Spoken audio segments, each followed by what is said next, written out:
Can't be serious. What's going on here? Trembling, Robert met my steady gaze as I calmly stated, I don't know. But since you mentioned divorce, I'll proceed with it. Also, I'll discuss this with your parents. They'll surely understand the truth. My name is Nancy. I'm 28 years old. I work for a company that deals in household goods in the HR department. I met Robert at a drinking party through a friend. Robert runs a tech business with his parents. I decided to marry him because his carefree nature was a comfort to me, working in an organizational setting. Even after marriage, I got along well with Robert, but his family was a constant source of worry. His parents believed that a woman should join her husband's family after marriage, a view that clashed with my desire to continue working. Every time we met, they would make snide remarks. Nancy, you're still working? It's shameful for a woman to be out and about. Quit your job and help out as Robert's wife. Jennifer, my mother-in-law, would often summon me to say these things. Dodging her was one thing, but spending my precious days off dealing with her was a significant stress. I enjoy my job, recently tasked with the selection of new hires. I look forward to building my career. The company culture is positive, and while work has its challenges, I don't face unpleasantness. It's not just about the income, I want to continue working. Why don't you say something to Robert? When Jennifer tried to involve him, Robert, albeit vaguely, respected my wishes. If Nancy wants to work, then let her. Dad's still healthy, and it's not like I'm taking over immediately. Let her have her freedom at home. Hearing Robert's words, Jennifer narrowed her eyes in irritation and responded angrily. You've become quite the outspoken son. Living together is obviously better. God knows what Nancy has told you. Robert sighed in annoyance and retorted. Even if she helped, it's not like our sales would suddenly skyrocket. Having her work increases our income, which is more helpful. Hearing this, I couldn't deny feeling a bit disappointed, wishing for more affectionate words. However, I appreciated that he supported the lifestyle I wanted. I decided to overlook my feelings and be thankful to Robert. But as the months, half a year, and then a year went by, things couldn't stay the same. Jennifer relentlessly pressed for cohabitation and for me to quit my job. It seemed her fixation on this was strong, showing no signs of compromise. And, overwhelmed with dissatisfaction to the point of madness, she exclaimed, It's absurd you're so obsessed with working outside. What are you after? Men? Yes, that must be it. While married to Robert, you're losing your head over men at work. How disgusting and shameful. Her baseless accusations and hysteria made calming her down a task, requiring coffee and sweets to manage her mood. Of course, Robert never believed Jennifer's delusions. However, he seemed to grow weary of her frequent outbursts and tantrums, and his support for me waned. Look, if it calms Mom down, shouldn't we just compromise? Being raged at every time is stressful for you, Nancy. Eventually, I'll take over the business anyway, so quitting and moving in might be quicker than convincing her. Robert mumbled, looking down at the dining table. Finishing his thought, he cradled his head in his hands, sighing deeply. Robert was caught between Jennifer and me, and I could understand his pain. But it shocked me that he had let go of the support he used to give me. Why? Why would you say that, Robert? I stopped washing dishes, my voice trembling with tears. What do you mean, why? You see how Mom acts. I'm tired of being attacked for continuing our life this way. And you must be too, right? After repeating the same for a year, do you still want to work? Indeed, Jennifer's escalating insults and abuse had pushed me to my limit. But my job was an essential part of my life. I didn't want to give it up. Considering Jennifer's nature, cohabiting could just start a new series of harassments against me. Yes, but… Robert, you're her son. Can't you talk some sense into her? You said it was beneficial for us if I worked, increasing our income. Don't give in to your mom. There's no guarantee that living together solves everything. Tears welled up in my eyes, but I clenched my fists, trying to hold back my emotions. I felt betrayed by Robert, mixed with sadness and anger. Then, irritated, Robert slammed the newspaper on the table, stood up abruptly, making a loud noise. Enough.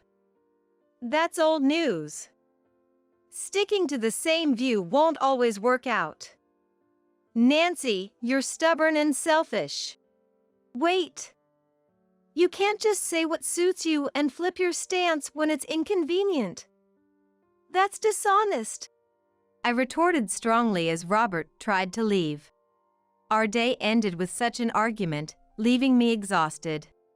I was so drained, I barely managed to clean up before I just went to bed for the day. Why did things end up like this? Jennifer was a problem, but what really hurt was how Robert's attitude had changed. If Robert drifted away, I'd be isolated without any help. Feeling utterly alone, with no one on my side, made me feel incredibly vulnerable. After that fight, things were awkward between us, but a few weeks later, I found out I was pregnant. After feeling unwell for some days and being urged by coworkers to see a doctor, I discovered I was 2 months pregnant. Robert was happy about the news. He also became more considerate of my condition during the pregnancy. If it's a boy, could he be my successor? If it's a girl, I hope she's as cute as Nancy. You're handling both work and house chores now, but it's an important time, and you shouldn't overdo it. I was touched by his kind words. But then, as if on cue, Robert casually brought up the last thing I wanted to hear. How about taking this chance to quit your job? Working while pregnant must be hard on you, and it's a good opportunity. If we live with my parents, my mom can take care of the house, so you can rest. At that moment, my emotions surged. Had he forgotten all the discussions and fights we've had so far, just like that? To say such a thing so easily, with a smile, no less. Don't talk nonsense. This isn't a good opportunity. It's as if you're using this baby we were so happy about as an excuse to make me submit to your family's demands. That's not why we decided to have a child, is it? I'm not quitting my job. As I fired back, Robert looked taken aback, as if he was under pressure. Calm down. Why are you so angry? Quitting a job because of pregnancy is quite common. It might be common, but my company has maternity and parental leave policies in place. I plan to take maternity leave, then return to work once things settle down. Plus, if I quit now, I'll lose all the income during the leave. Robert seemed to drift off halfway through my explanation but snapped to attention towards the end. Seemingly hooked by the mention of money. Oh, so maybe quitting after the parental leave ends could work. Let's just take the leave for now and figure out the rest later. With a vague, non-committal tone, Robert said this and looked away from me, continuing to watch TV as if nothing had happened. Seeing his profile as he pretended nothing was amiss, I sighed without realizing it. I hadn't noticed before we were married, but I never thought he'd be such a fair-weather, agreeable man. From now on, I need to be firmer. A few months later, I returned to my parents' home to give birth, wanting to be near my family during this time. I wanted nothing to do with my in-laws or Jennifer around the birth. When I told my parents about Jennifer and Robert, they were very worried about me and even angrier at Robert than I was. People who change their minds like that can't be trusted. You should not stay with him. If this continues, it might be worth considering a divorce. My mom said, her voice low and firm as she wielded the kitchen knife with more force than usual. Even I, who had directly confronted Robert, felt intimidated by her intensity. Thank you. But Robert isn't a bad person as long as Jennifer and his family aren't involved. Once the baby is born, our life will change, and I want to see how things go for a while. When I said that, Mom sighed worriedly. Nancy, it's good that you're patient, but you tend to keep too much to yourself. If it becomes too much, promise me you'll tell us right away, okay? Yeah, I understand. Feeling Mom's strong love, a few months later, I gave birth to a healthy baby girl. We named her Sarah. I continued to live at my parents' house, not wanting to return to a place close to my in-laws, and eventually, after a year, I found a childcare center and planned to return to work. Though Robert did visit to see Sarah from time to time, we never discussed living together or quitting my job again. Actually, both of us seemed to avoid the topic. Mom didn't show her anger in front of me, but quietly pressured Robert. Now that the family is growing with the birth of our child, please make sure to support Nancy and Sarah properly. Thank you. Back in the house with Robert, nothing had changed with him or Jennifer. Jennifer would barge into our house to see her granddaughter, criticizing. How shameful! A woman who has a child and still insists on working instead of living with her husband's family has no shame. And Robert, in his way, would dismiss everything with, let's just see how things go. Parenting comes with its challenges. 2 years flew by. Sarah grew rapidly, now walking freely and starting to talk. I continued to work part-time while Sarah was in childcare, without moving in with my in-laws. Robert had become so accustomed to Jennifer's tirades and my persuasions that he would ignore our arguments, focusing on the TV. I had no expectations from Robert anymore. I hoped that someday, I could convince them on my own terms. One day, Sarah became ill.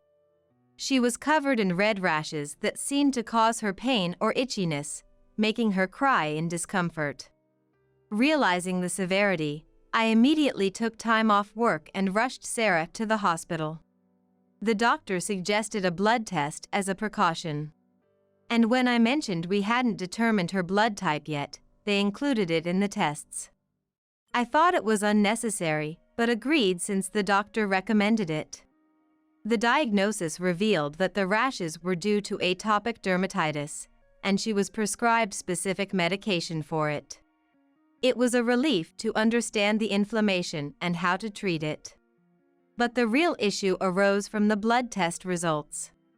I am O-type, and so is Robert. Logically, our child should also be O-type. My reluctance for the blood type test was because it seemed obvious and unnecessary.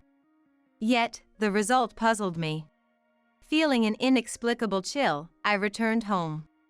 And seriously brought up the issue with Robert, discussing Sarah's atopy before showing him the blood type results. Isn't it strange that both of us are O-type, but Sarah is a type? As I hesitantly asked, Robert's complexion changed rapidly, and he shouted in anger. This means divorce! Nancy, you must have been cheating at work! Shocked by his terrifying aggression, I trembled. Wait, this is just a report. It could be a mistake in the test results. No way. You've been having children with another man. Mom said you were obsessed with work because you had a man on the side, and she was right. Pretending to be a career woman, freely mingling with men. What a philanderer. Robert hurled insults at me with a face red with rage.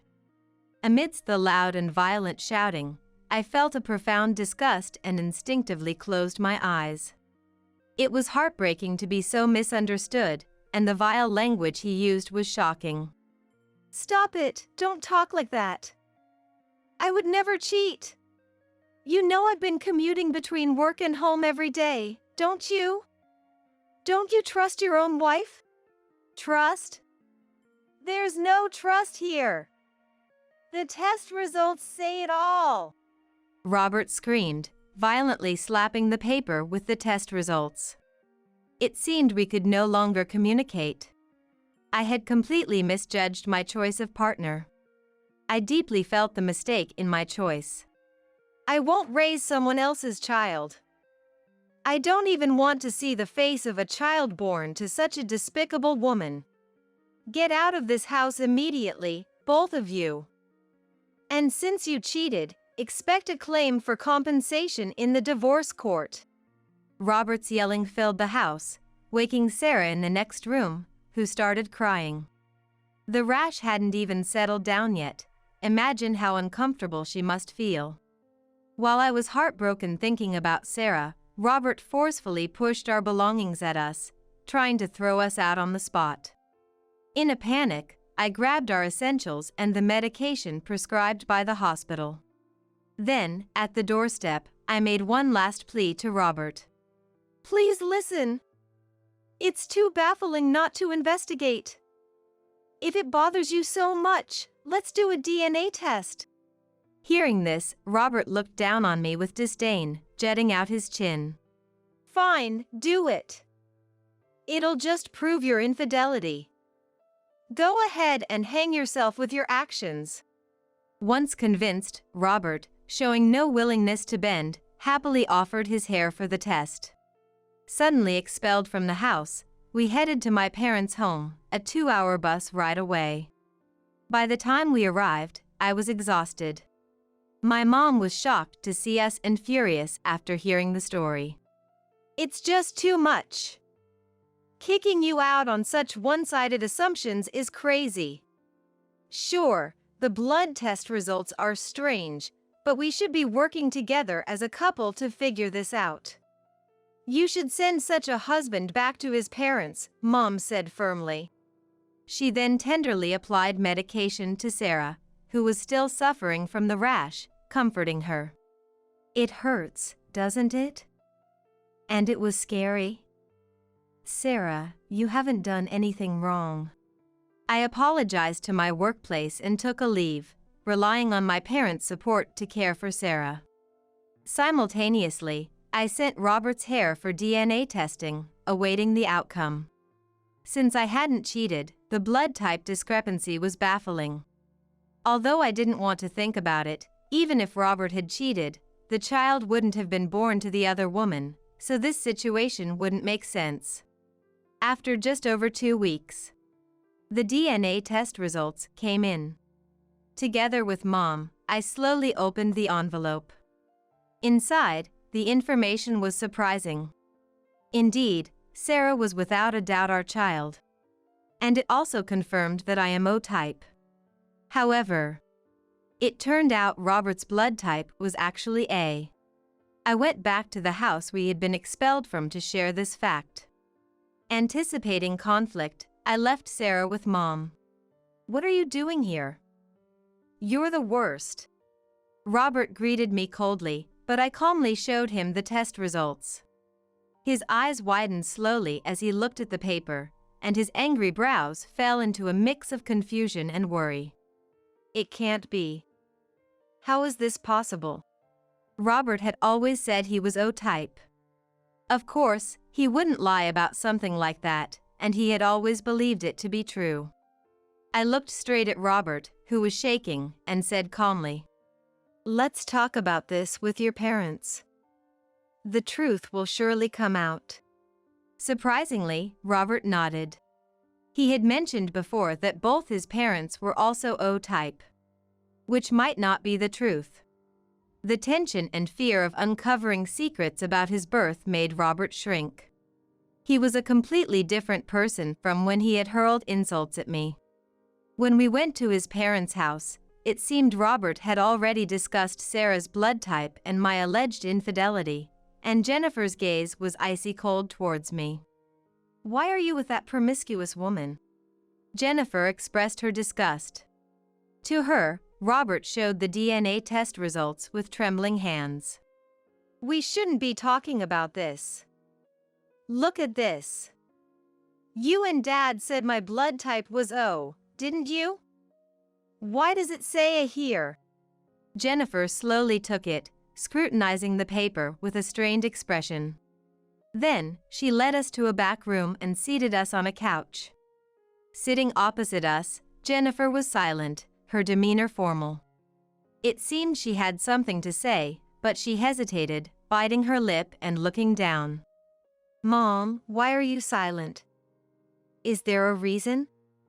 You're O-type, Dad's O-type, so I should be O-type too, right?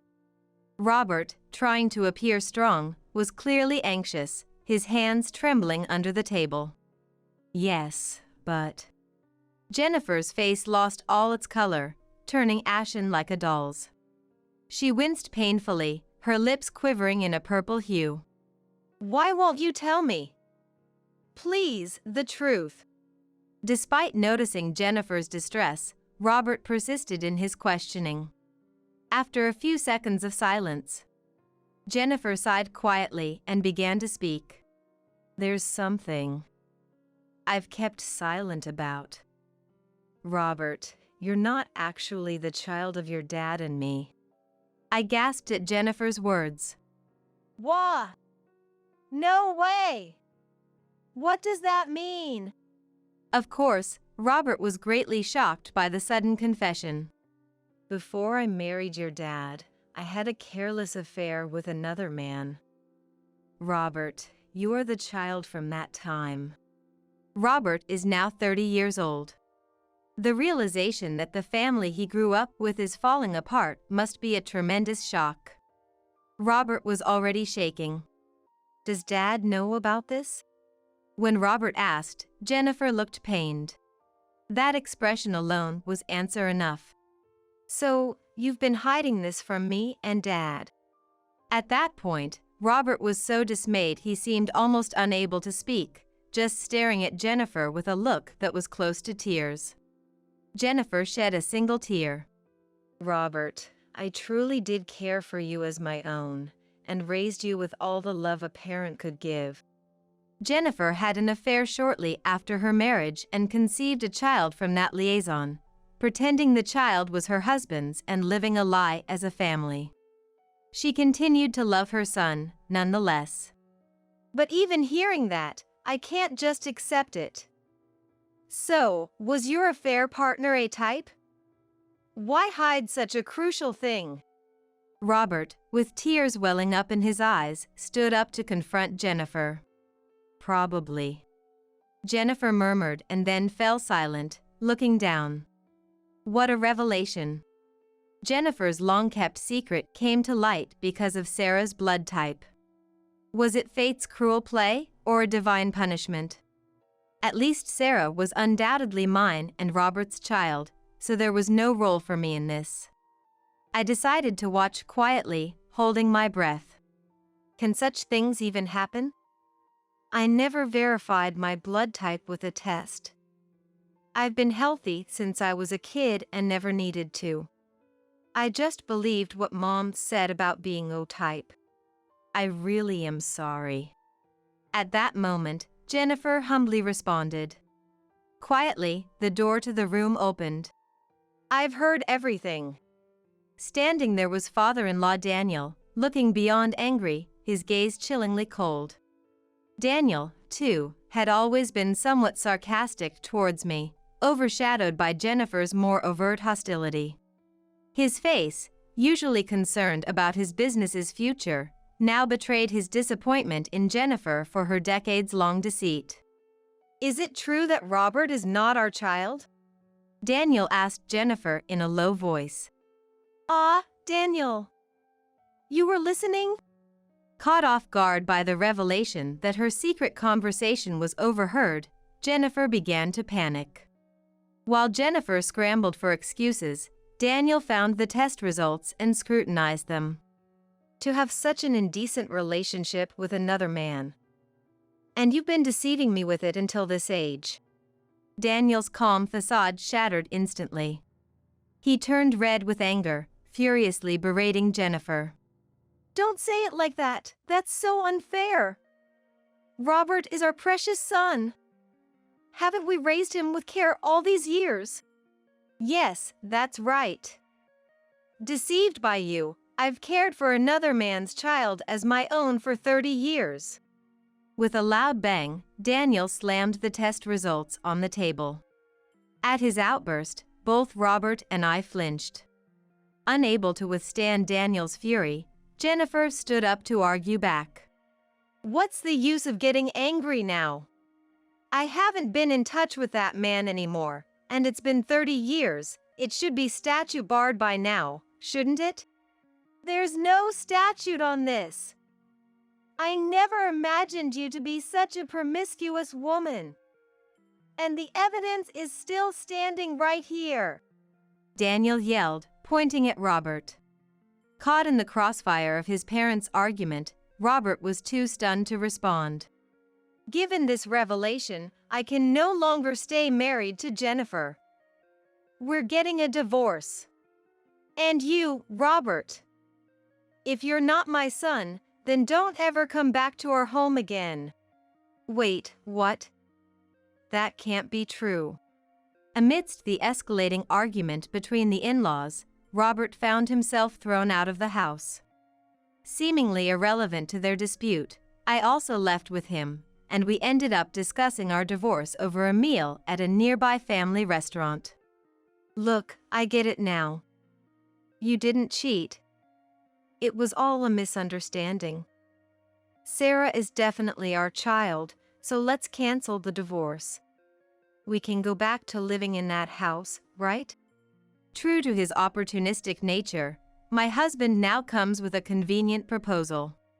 It's surprising, really. Feeling disillusioned, I responded indifferently. No way. While the misunderstanding has been cleared, the words you said can't be taken back. The way you spoke to me was unforgivable, not to mention calling Sarah the worst things.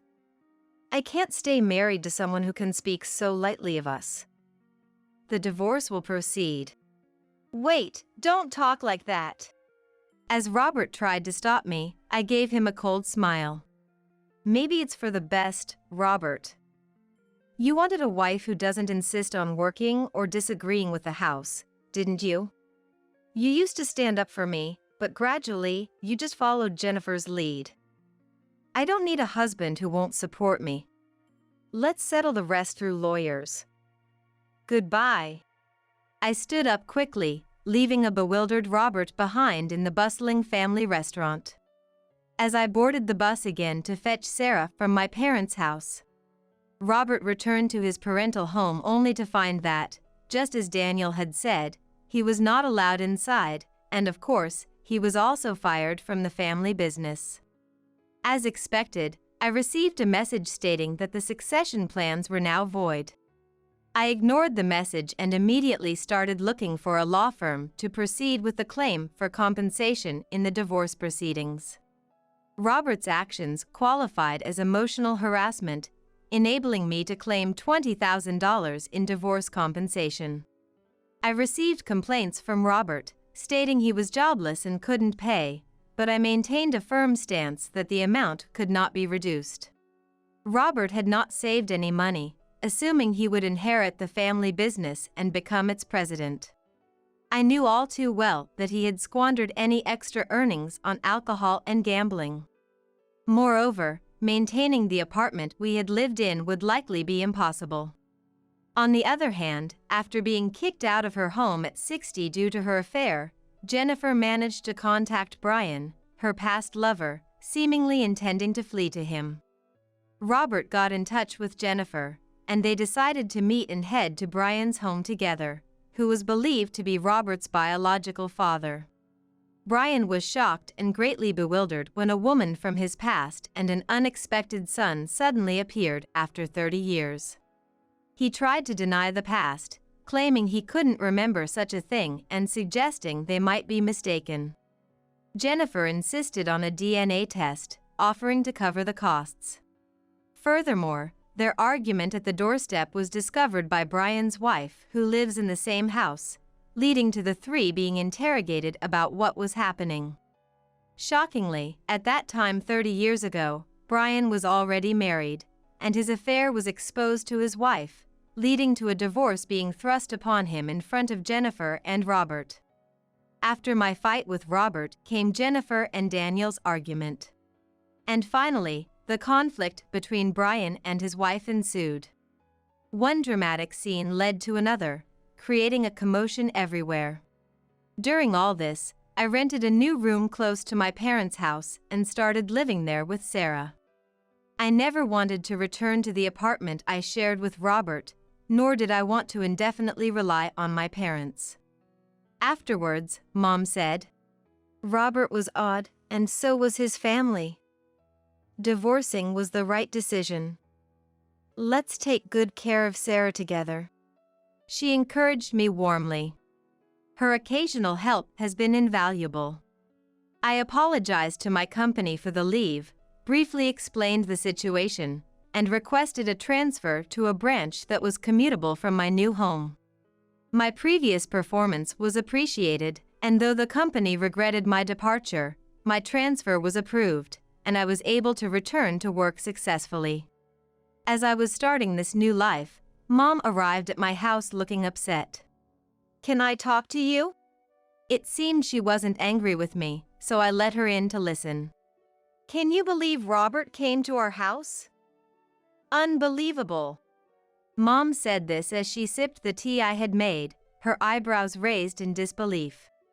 I felt a sense of disgust at Robert's pathetic behavior and sorry for the inconvenience caused to my parents. He said he couldn't pay child support because he was jobless and asked for help, relying on Nancy.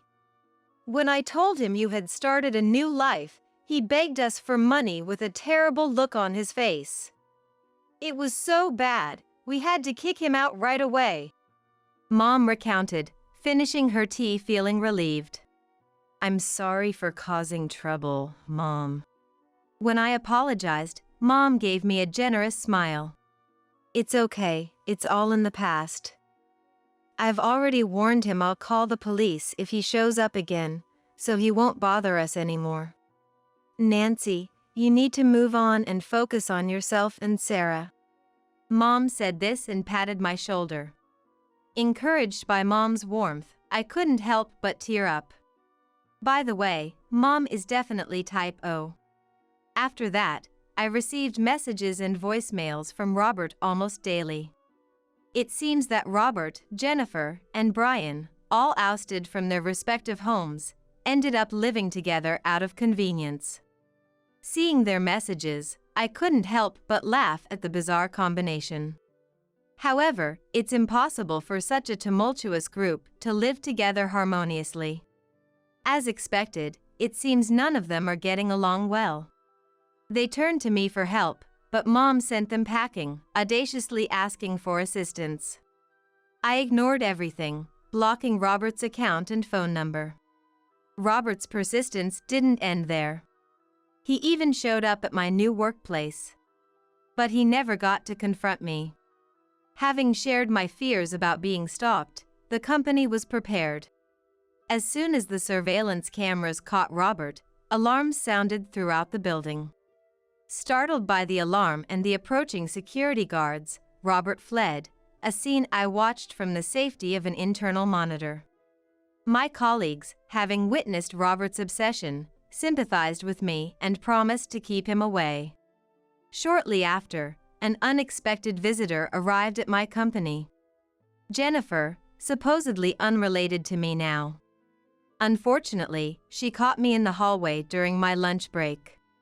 I finally found you. Nancy, you need to take responsibility for once. Jennifer's angry voice echoed in the office hallway. Passing employees looked on worriedly as Jennifer, visibly more haggard and pale, began ranting at me. What? Why are you here at my office all of a sudden? I asked, bewildered. As I was bewildered, Jennifer, who had become significantly more haggard and pale-faced than before, yelled in a shrill voice. It's obvious, isn't it? If you hadn't investigated the blood type. If there hadn't been a DNA test, none of this would have happened. Your meddling has ruined everything I've built up. Everything is a mess now. Despite being responsible for her affair and keeping silent about the child she bore from it for over 30 years, Jennifer tried to forcibly shift the blame onto me. Just as Jennifer attempted to grab me, security personnel who had rushed over restrained her. Immediately after, the situation escalated to the point where the police were called. For some reason, Robert was there too, apparently watching from a hiding spot, and it seems they both ended up being interrogated by the police. I wish they would just stop. My new life has begun, and I've completely severed ties with Robert through divorce. Begging for a peaceful life, I went home, only to face a similar situation at work the next day. Just like the day before, someone had infiltrated the office and was waiting in the hallway. This time, it was Daniel who had come.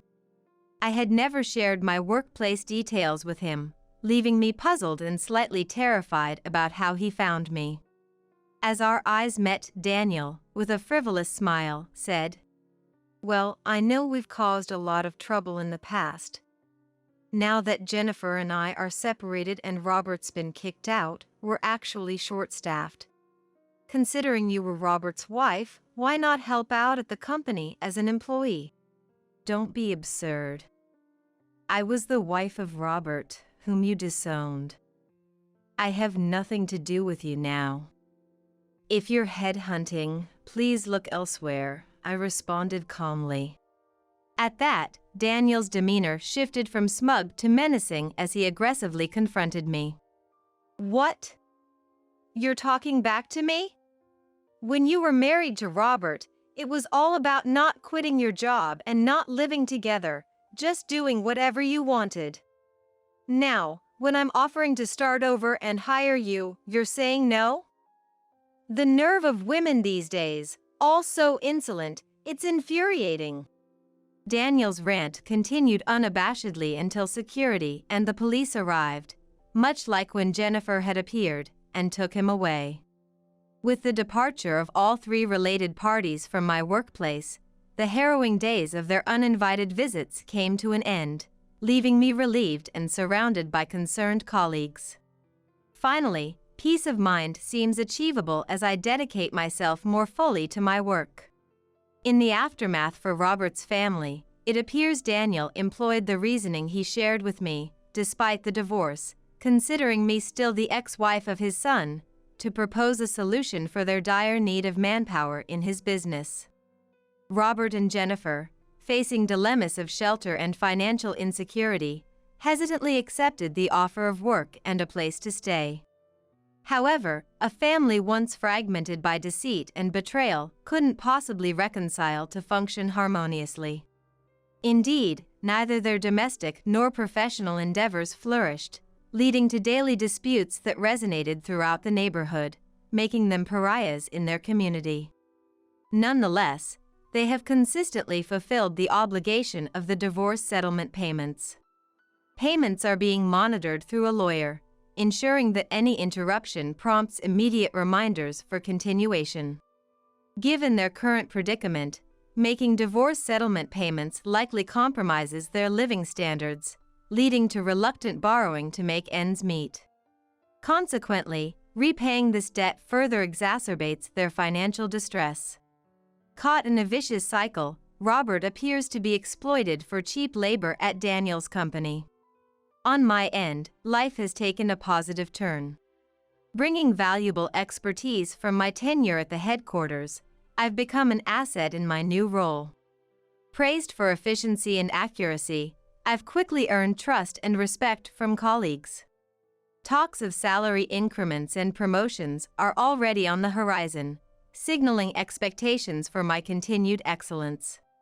The people here are kind and upbeat, making this a workplace where I wish to stay indefinitely. Child-rearing is progressing smoothly.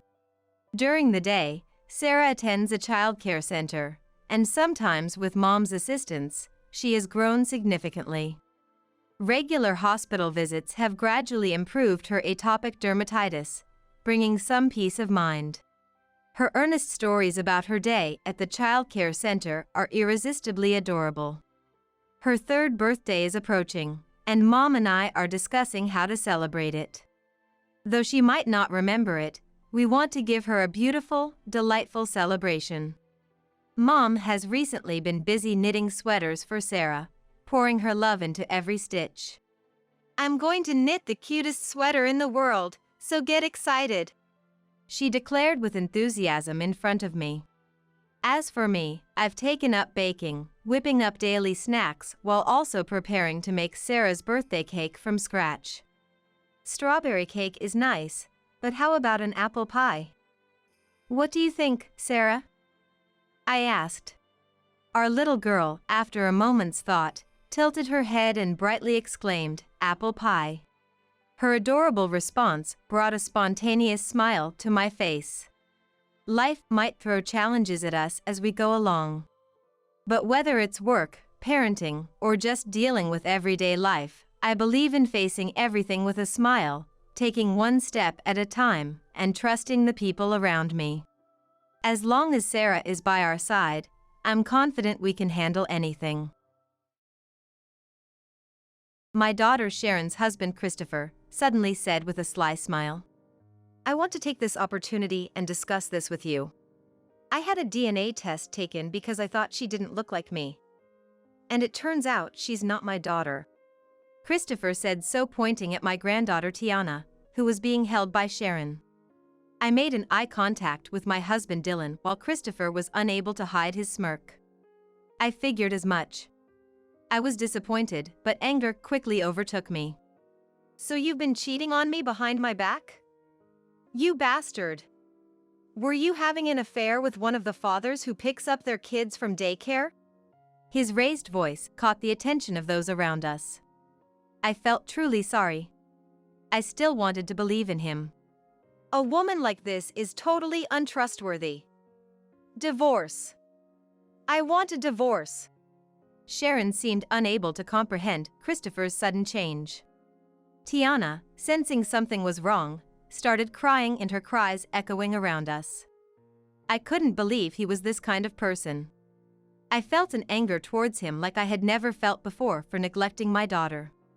Looking over at Dylan, I saw him with an angry expression, fists clenched. This was our only chance. I exchanged glances with Dylan, then took out a photo we had prepared in advance. This photo was our trump card. With hands trembling with anger, I held up the photo in front of Christopher. My name is Violet. I'm a 55-year-old housewife. I live a commonplace life, but I cherish the certain happiness I feel and value the peaceful family life I have. My family consists of my husband Dylan, who currently works at a travel agency, my daughter Sharon, a nursery teacher, and my granddaughter Tiana. We are a family of 4. Until recently, Christopher, Sharon's husband, who's also an assistant director who works at a TV station, lived with us. When he was still in this house, I never dreamed we would end up living separately. Our current life goes back to when I met Dylan. Meeting Dylan was a story from decades ago. Back then, it was common for our marriages to be arranged by our parents. He was 5 years older, in the prime of his career at a travel agency. He had a manly and serious look about him, which left a good impression on me. Due to his job, he was knowledgeable about geography all over the world.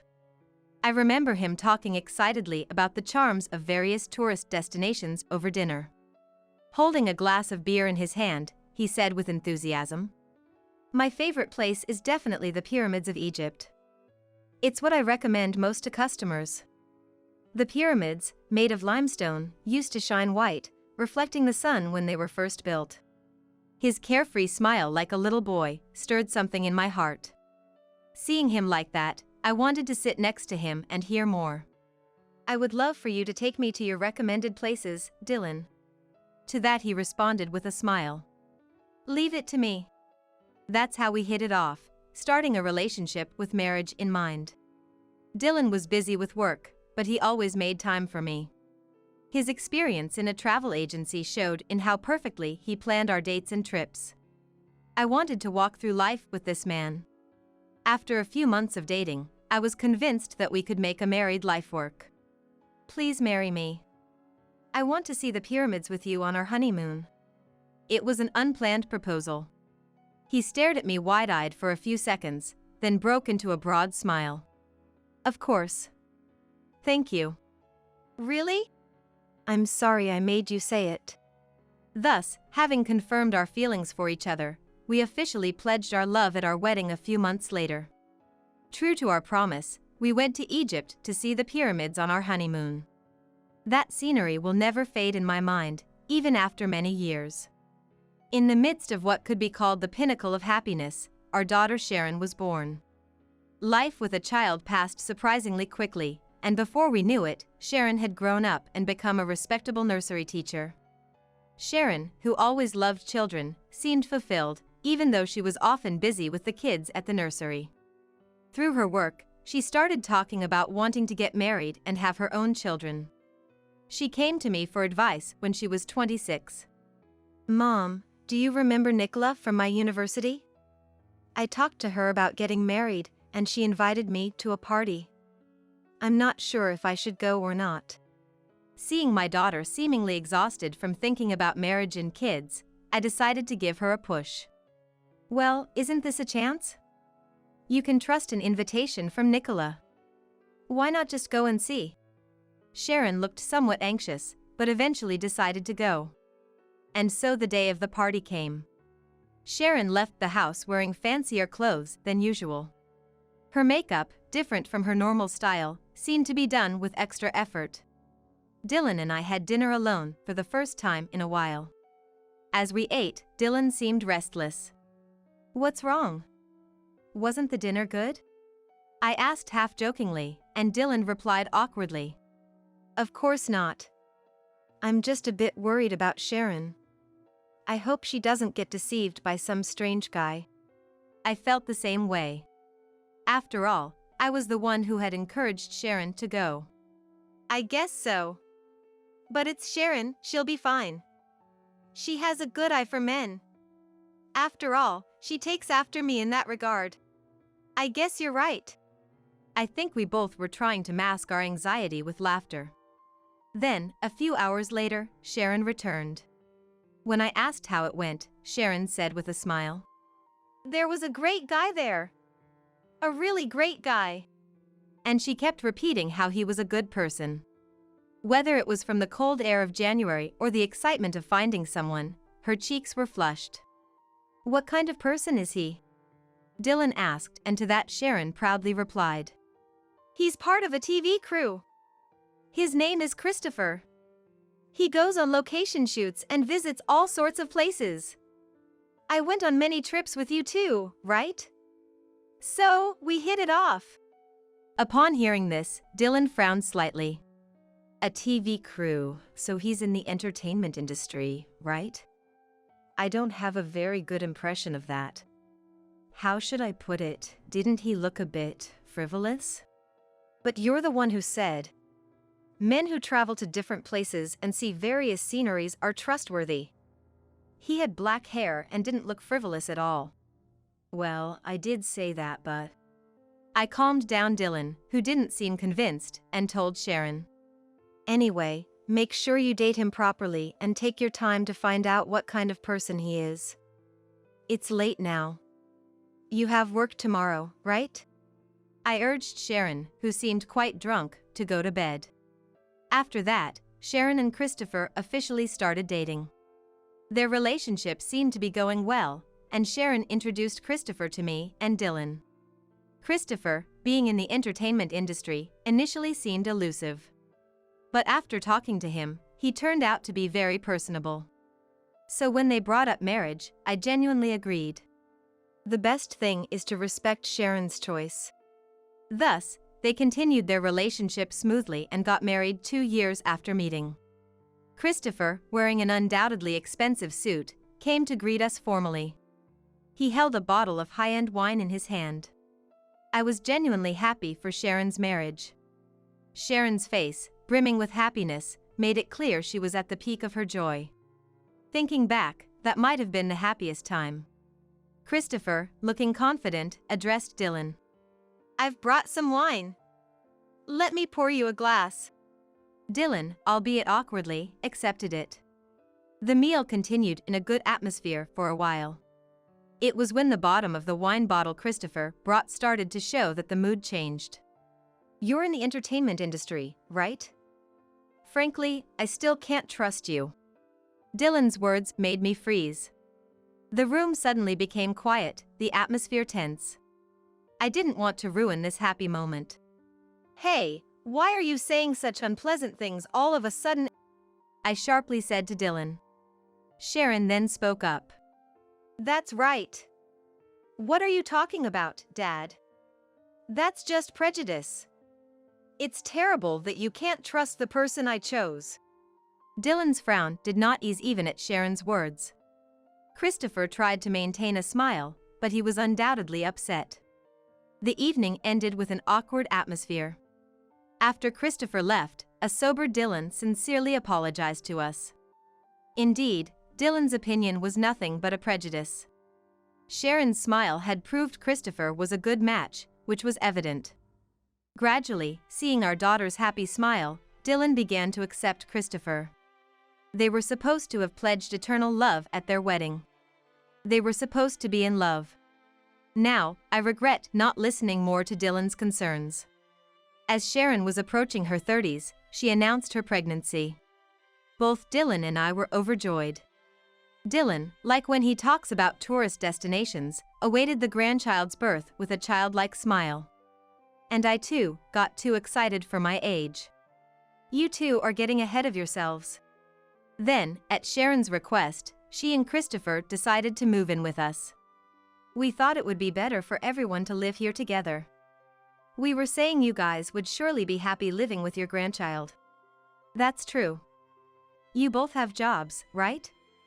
Leave the caregiving to Grandma and Grandpa. Don't worry. Their belongings had already been moved from the nearby apartment where they had been living. Everything was prepared for the whole family to live together. Tears welled up as I thought about my daughter's growth and the upcoming birth of my grandchild.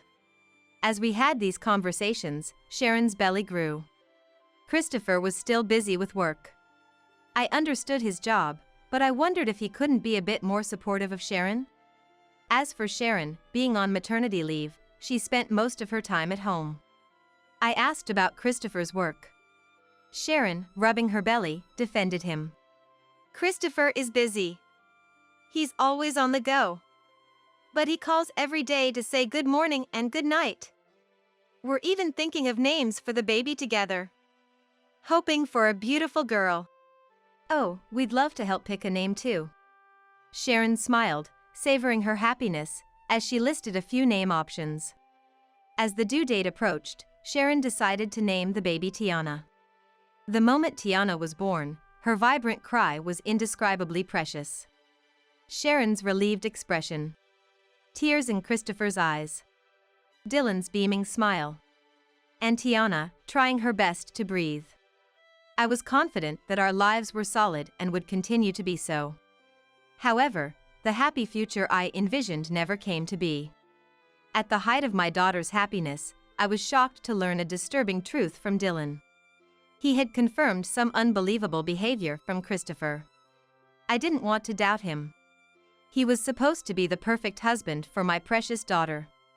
Despite my uneasy feelings, Dylan, with a serious expression, insisted. I saw it with my own eyes. I know it's hard to believe Christopher's suspicious behavior. Violet, you might not want to know, but it's true. That man is lying. To us and to Sharon. I had never seen Dylan so emotional in over 30 years together. From his unsettled state, I learned everything. Dylan's seriousness made me realize the gravity of the situation. But it was too much to accept all at once. Why would Christopher do such a thing? What about Sharon and Tiana? My heart pounded, wishing I hadn't heard this truth. I wanted it all to be a lie. Especially since Tiana had just been born. Since Dylan told me, a swelling rage grew inside me. I felt the greatest anger of my life. I didn't know what the right answer was, but it was for Sharon and for Tiana. Reluctantly, I decided to follow Dylan's plan. Then we quietly began our preparations, just the two of us. Meanwhile, Tiana continued to grow. A month after her birth, we decided to go out as a family. The attendees were me, Dylan, Sharon, Christopher, and Tiana, 5 in total. I heard Christopher had planned this outing, which was a great surprise. He had arranged everything, including the meal. Dylan and I carefully prepared for the day. Upon arrival, Sharon lovingly watched Tiana. After taking a family photo with Tiana at the center, I wished for these peaceful days to continue. I glanced at Christopher. He wasn't looking at Sharon or Tiana. Although smiling, Christopher's attitude and tone seemed detached, as if preoccupied with something else. Then Christopher suddenly said with a sly smile, "I want to take this opportunity and discuss this with you. I had a DNA test taken because I thought she didn't look like me. And it turns out she's not my daughter." Christopher said so, pointing at my granddaughter Tiana, who was being held by Sharon. I made an eye contact with my husband Dylan while Christopher was unable to hide his smirk. Just as I thought. I was disappointed, but quickly anger overwhelmed me. "The test results show that Tiana is not my child." His shout drew the attention of those around us. "So you've been cheating on me behind my back? You bastard. Were you having an affair with one of the fathers who picks up their kids from daycare?" I felt a deep sense of regret. I still wanted to believe in him. "A woman like this can't be trusted at all. Divorce. I want a divorce." Sharon seemed unable to comprehend Christopher's sudden change. She just froze and couldn't move. Sensing something amiss, Tiana, held by Sharon, started crying. Tiana's cries echoed throughout the area. After a moment, Sharon, with a look of astonishment, confronted Christopher. "What do you mean? Why would you say that all of a sudden I haven't cheated?" Christopher answered with a smug look. "You say you haven't cheated, but can you provide any concrete evidence right now?" "I can't provide that, but I really haven't." "Ah, so you're making excuses. I have irrefutable evidence here." Saying this, Christopher showed us the DNA test results and a divorce application. The test results indicated that there was no proof of a parent-child relationship between Christopher and Tiana. Half of the divorce application was already filled out. He had prepared all this. Sharon, faced with this evidence, couldn't say anything, her face on the verge of tears. Her lips were tightly pressed, enduring the pain, and my heart ached for her. Who could have imagined she would be treated this way? "The results show that she's not my child. A cheating woman made a child with some other man, and the DNA proves it. Sign the divorce papers quickly. If you resist, I'll take you to court and demand compensation."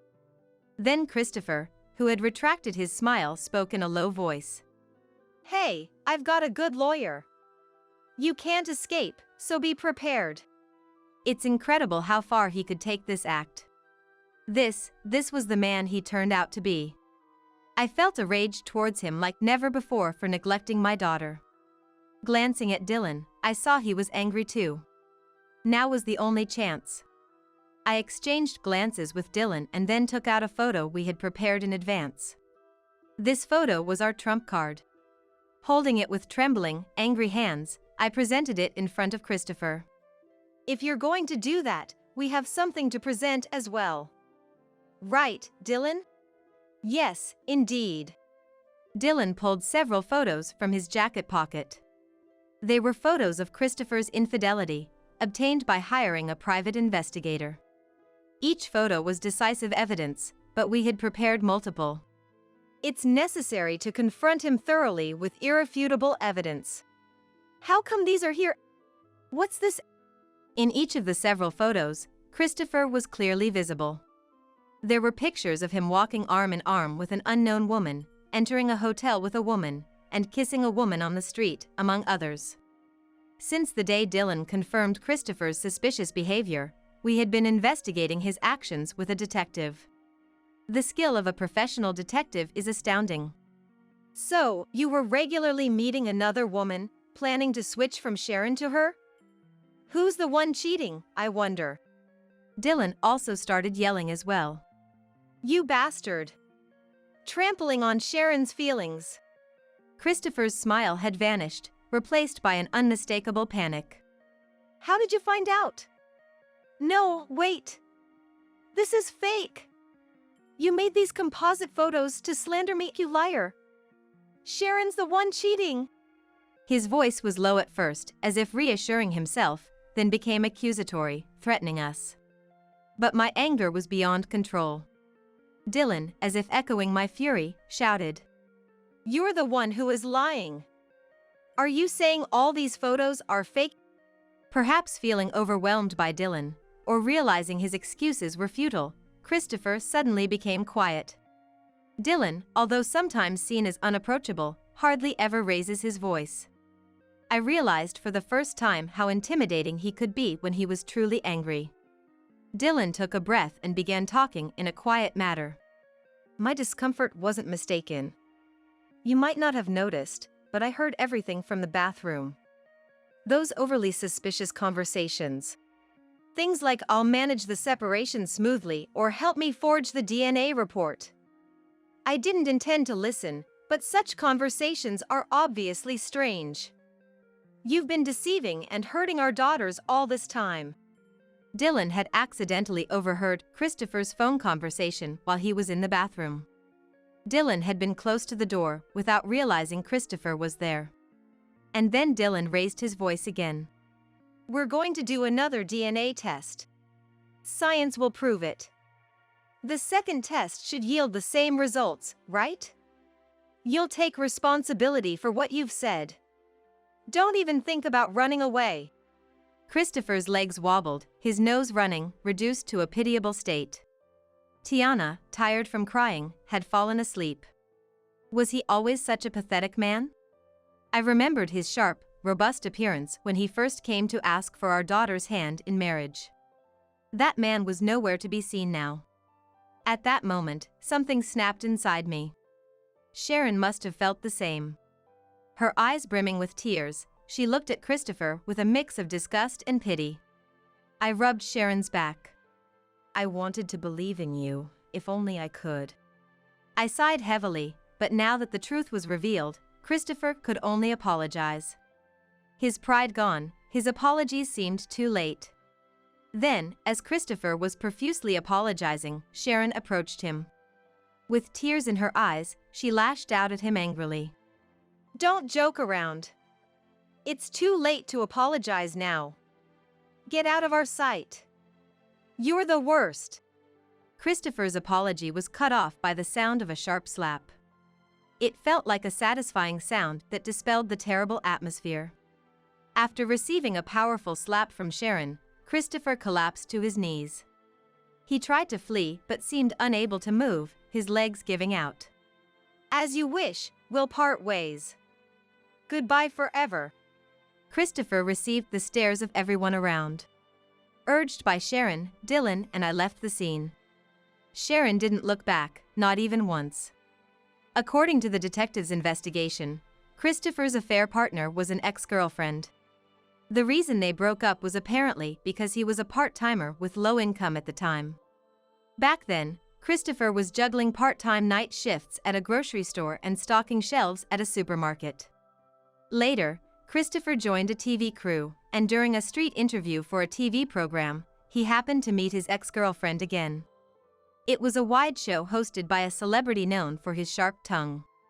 His ex-girlfriend seemed impressed with Christopher, who had made a place for himself in the entertainment business.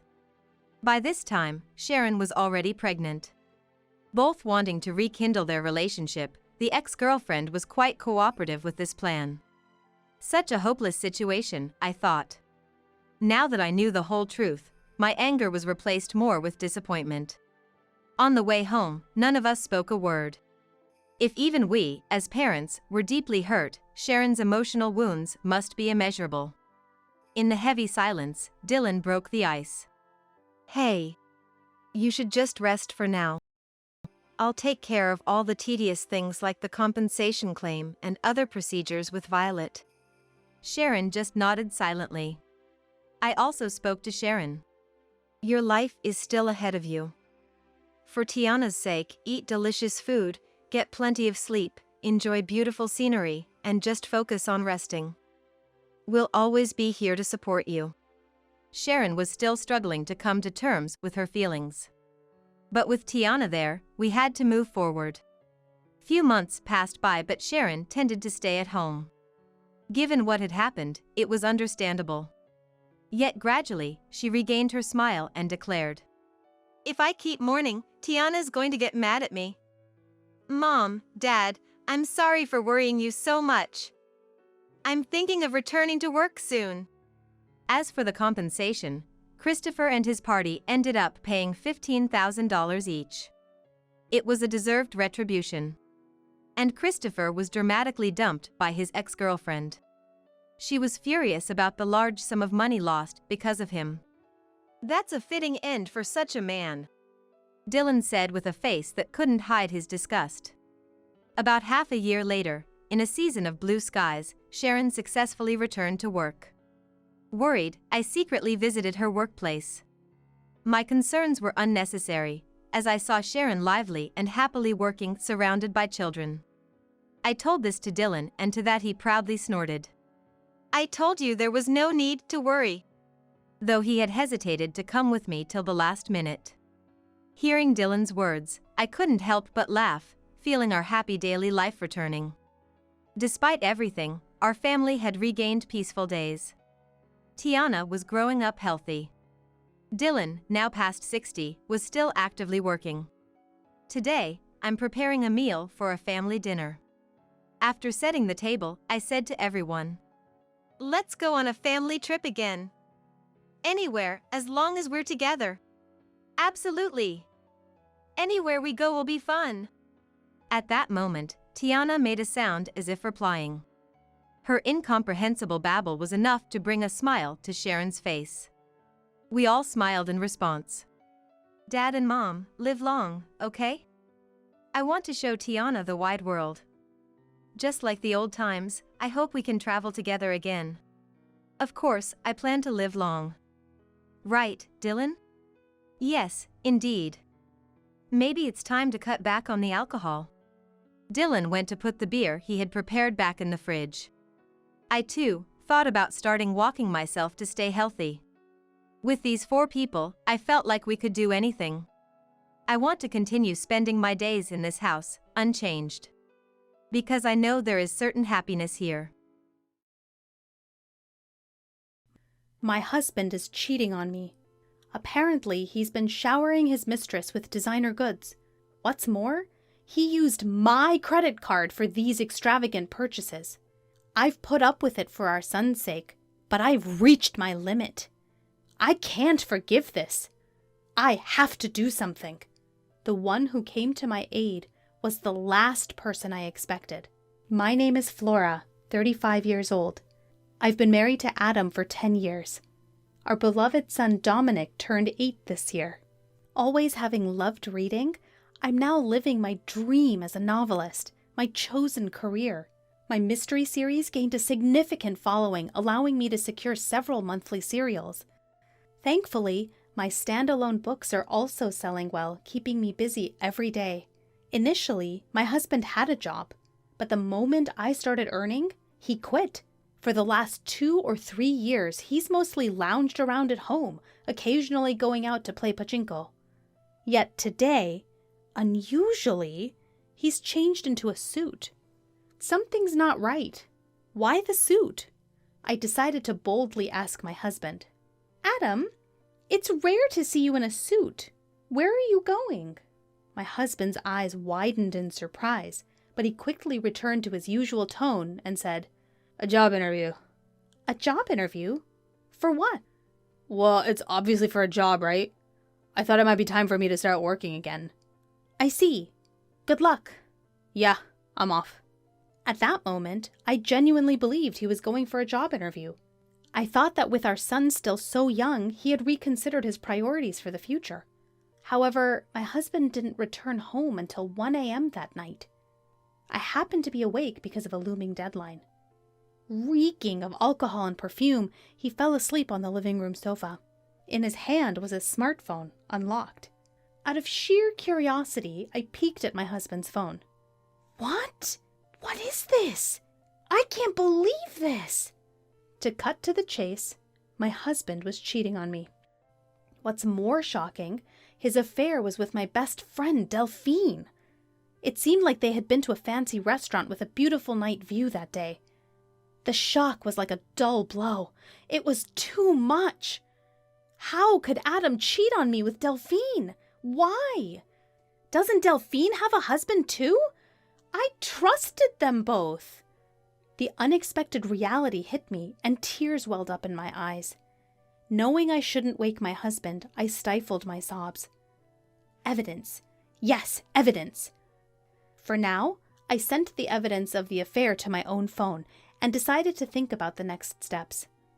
The next morning, I casually asked my husband, who was acting as usual. Hey, Adam, about yesterday. Yesterday? You know, you said you had an interview, but you came home late. I was just wondering what happened. Then my husband averted his eyes, showing signs of thinking up an excuse. Actually, I ran into a friend after the interview. We ended up going for a drink. A friend? Who? Some guy you don't know, Flora. Do I need to explain everything? Yeah, you're right.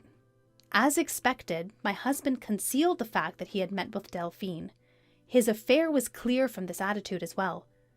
1 month after discovering my husband's infidelity, I was still lost in confusion. Until now, I hadn't confronted my husband about the fact he was cheating. Once I bring it up, it's clear that a crack would form in our relationship. If I was alone, I would have confronted him with the evidence of his affair and divorced him right away. The only reason I didn't divorce him was for our son, Dominic. I couldn't bring myself to take his father away from him at the tender age of 8. Afterwards, my husband started going out frequently, taking advantage of me being busy with work in my room. However, this was also an excellent opportunity. While he was out, I decided to gather evidence of his infidelity. What I found in his room were several unfamiliar receipts. Apparently, he had been buying women's designer items. But there was nothing like that in his room. And of course, I hadn't received anything. There was only one conclusion I could reach. Adam, you've been lavishing Delphine with designer items. But where did he get the money for that? He's jobless now and living off the allowance I give him every month. There's likely no savings left. Concerned, I decided to follow him. During that time, I would call my brother over to watch over Dominic. Of course, my brother didn't know about my husband's affair. I lied to my brother.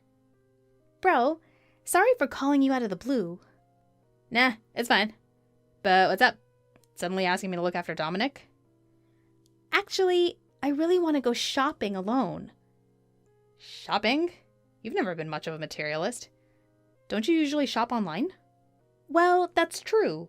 But today, I want to buy something that's only available in the store. So, can you please look after Dominic? Well, all right. But don't be too late, okay? Dominic gets lonely. Yeah, thank you. Thus, with my brother's cooperation, I successfully managed to tail my husband. Right now, he's walking arm in arm with my best friend, Delphine. I knew it was happening, but seeing it with my own eyes was a shock.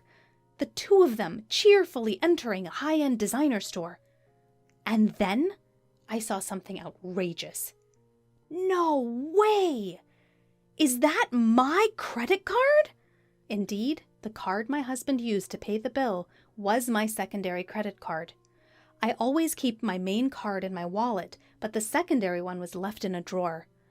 He took it without my knowledge and used it to fund his gifts. Over the past few months, I've been buying new work tools like monitors and keyboards and even new furniture, so the amount on the credit card has skyrocketed.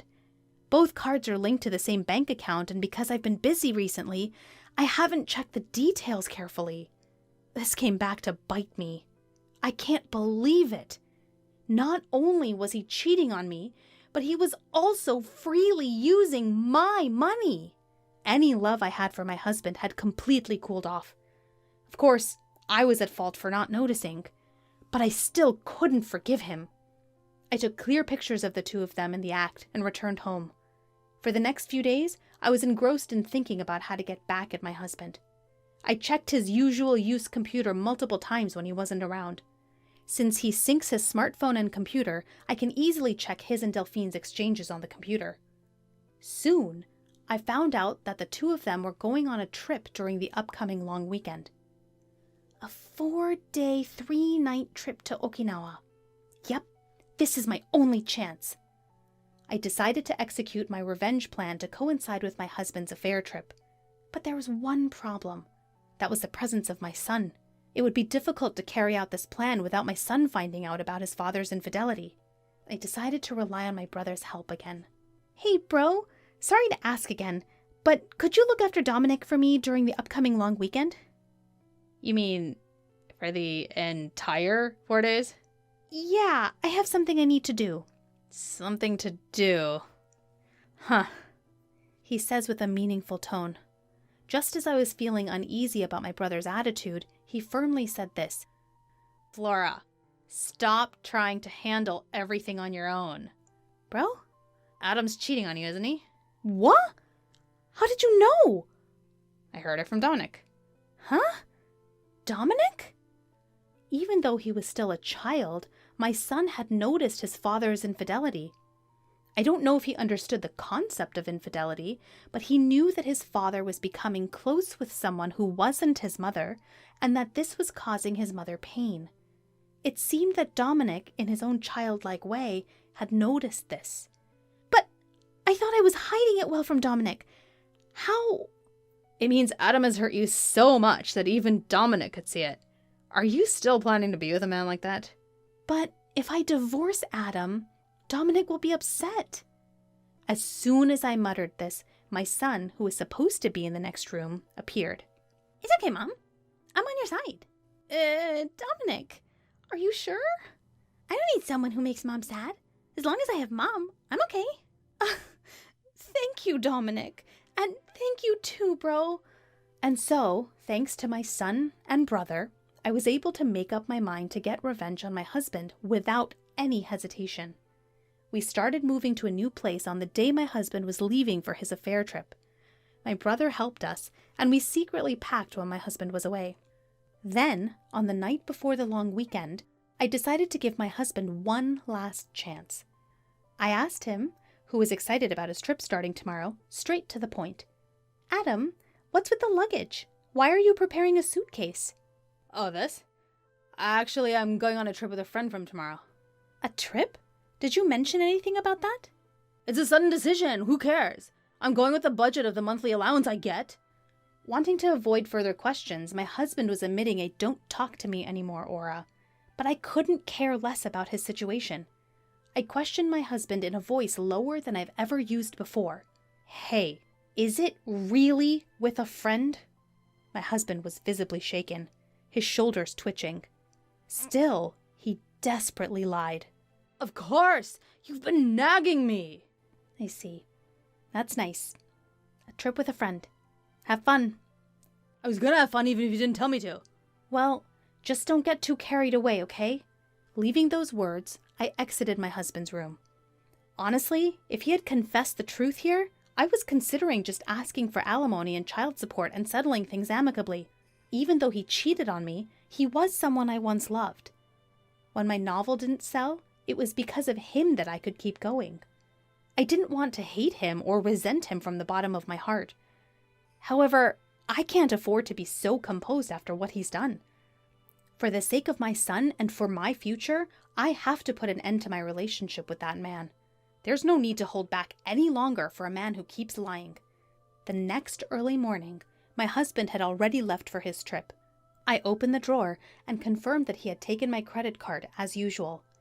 I immediately contacted the credit card company, reported the loss of the card, and requested a stop to its use. My son woke up and I greeted him. "Good morning," he responded with a wide smile. "Mom, it's today, right?" "Huh?"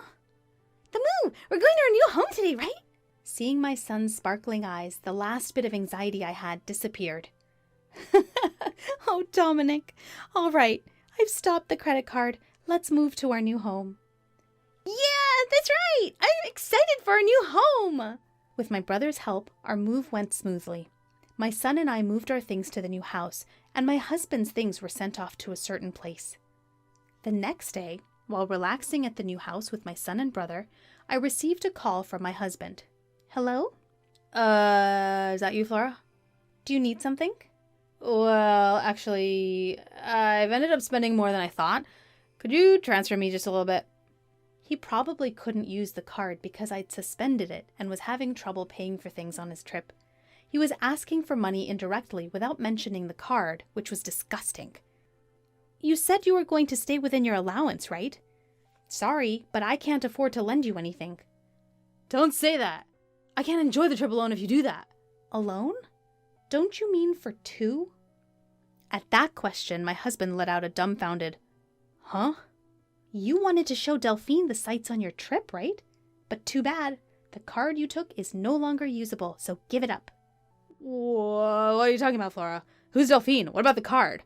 It's useless to feign ignorance. Actually, you're too flustered. It's because you're saying things I don't understand. I don't know anything about the card. That's enough. It's already out that you cheated on me with my best friend Delphine. Huh? Did you actually think it wasn't exposed? Are you stupid? It's so obvious. No, this isn't what it looks like. It's not cheating. I was extremely angry at my husband, who was still trying to make excuses. Not caring that my brother and son were around, I let out all the anger I'd been holding in. Don't make excuses!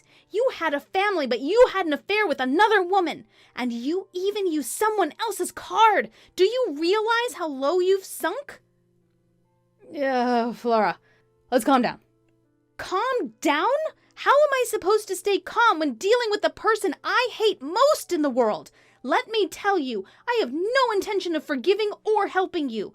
I hope you and that woman you cheated with fall straight to hell. Don't you dare show your face in front of me and Dominic ever again. I unilaterally hung up on my husband. Then I got a call from Delphine, the woman he cheated with. What the heck, Flora? What have you done? Ah, Delphine. Long time no see. How's the trip with your best friend's husband? Shut up! Explain yourself first! What are you talking about? Don't play dumb! You sent Adam's stuff to my house, didn't you? Indeed. During the move, I had sent my husband's belongings to Delphine's house, the woman he had an affair with. Since Delphine was married, her husband was naturally at home. That's why I purposely sent all of Adam's belongings to her husband. I included a long letter explaining the situation, and yelled at her over the phone, almost cracking the speaker. Are you kidding me? What have you done? My husband found out, and he's furious. Isn't that natural? You're having an affair even though you're married. To think my best friend would do such a dirty thing. You're the worst. I am so disappointed. Excuse me? I think that's my line. My best friend was cheating with my husband. You think I would forgive that? Who was the one who did the disrespectful thing first, even though we were best friends? I wasn't serious. It was just a fling. There's no way I would settle for a jobless loser like him. Whether you were serious or not is none of my business. I'm getting a divorce soon, too. Either way, the fact that you had an affair is true. I will never forgive you. I'll demand the maximum amount of compensation, so be prepared. Compensation? What? I didn't hear anything about that. Isn't it natural? You did something worthy of it. Wait, I'm a housewife. I can't pay compensation. I don't care. You can figure it out yourself. Or maybe beg your husband, although I guess that's unlikely. Wait a minute, Flora! Hey, wait! Goodbye. I hung up the phone without letting her speak and blocked her contact. After that, I finalized the divorce through a lawyer and demanded compensation from my ex-husband and Delphine. I demanded child support plus the amount he spent on the card without permission. Delphine, burdened with debt from paying the compensation, was served divorce papers by her husband and was apparently kicked out of their house. He tried to rely on his family home, but the circumstances were what they were. After being swiftly turned away, he's apparently now living in and working the night shift. He tried to rely on her, but she flipped out, blaming him for ending up getting divorced.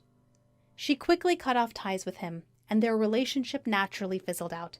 As for my ex-husband, I hear he's now juggling several part-time jobs and just scraping by day to day. For someone who's been unemployed for a long time, finding a decent job won't be easy. Of course, if he ever falls behind on the compensation or child support payments, I'm determined to collect it by any means necessary. As for me, my son and I are living a peaceful life in our new home. My son is growing up so fast, and every day is truly fresh and exciting. I hope to continue pouring a lot of love into him without causing him any sadness. My name is Kim.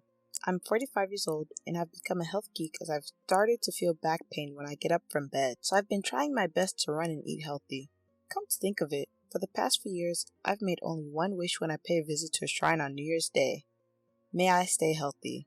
In the past, I used to make a wish like, may I get along with the boy in the next class. I can feel my age from even the most humble of places. Today, I would like to talk about the time before I became a health geek. I hope you'll listen to it. Let me take you back 10 years ago. I was 35 years old, as cute as an idol, and everyone would look at me when I walked down the street. I'm sorry, that's a lie. I wish I looked like that back then. During that time back then, I quit the company I was working for and was guarding my home as best as I could. My brother, Scott, who is 2 years older than me, said to me, I'm going to get married, and brought a beautiful woman to our house. I was really impressed by her captivating beauty. It's like she was shining. She was wearing heavy makeup and fake eyelashes. Fake eyelashes were made to make eyes look bigger, but there were also glitter on the tips of her lashes. Her lips were glistening with gloss. To be honest, I was worried that she might catch a fly or something. Her hair was loosely curled, which gave it just the right amount of loose texture, and her nails were so finely designed that one could tell at a glance that they had been done at a salon. This is a pro. She's not one of those girls, that's for sure. At that moment, the house felt like a nightclub, I thought. My parents were probably a bit puzzled as well. My prediction came true. The woman, Remy, and my brother had met at a bar. My brother told me that he had seduced Remy, who was a lounge girl, as if it were a fairy tale, but I don't think that it was his skill at all. My brother is rich enough to be recognized at a glance. What do I mean? He's covered from head to toe in name brand clothes, which I tell him not to do because it's tacky. Glasses, suits, ties, pins, belts, shoes, everything name brand. If such a rich-looking guy were to make a pass at me, I would be like, I'm not interested. I would fold my arms and say just that. A brand name wallet covered in jewelry. Then there's the Amex card that comes out of the wallet. I can imagine a brand new Gucci wallet and an Amex card coming out of it. Then I would show my beautiful smile just for you. And it's not right that my brother, who was born without our mother's sense of style and whose only merit is his kindness, could have a girlfriend like that. Oh, come on. I'm so prejudiced against both my brother and Remy. It's rude, I thought to myself. But it was also true that I couldn't shake off the image of Remy's flamboyant appearance, which I didn't think she had come to greet me for marriage, coupled with the fact that she was wearing a revealing miniskirt. Moreover, I learned from my brother for the first time that day that Remy was only 20 years old. I was 35. I had no idea that I was going to have a younger sister-in-law. I already didn't know how I should behave. Remy-chan, no. Sister? My head was in turmoil. My mother said, 37 and 20? My father said, if my son chooses. His face was like a samurai that heard his son chose to join the war. Scott may or may not have known of our embarrassment. I'm going to marry Scott, so please take care of me. Remy laughed in a nonchalant manner. We were stunned from start to finish as we literally received only a marriage report without any lively conversation from Remy. One night later, my brother said to me, "I'm sure you must have felt embarrassed, and I understand how you feel.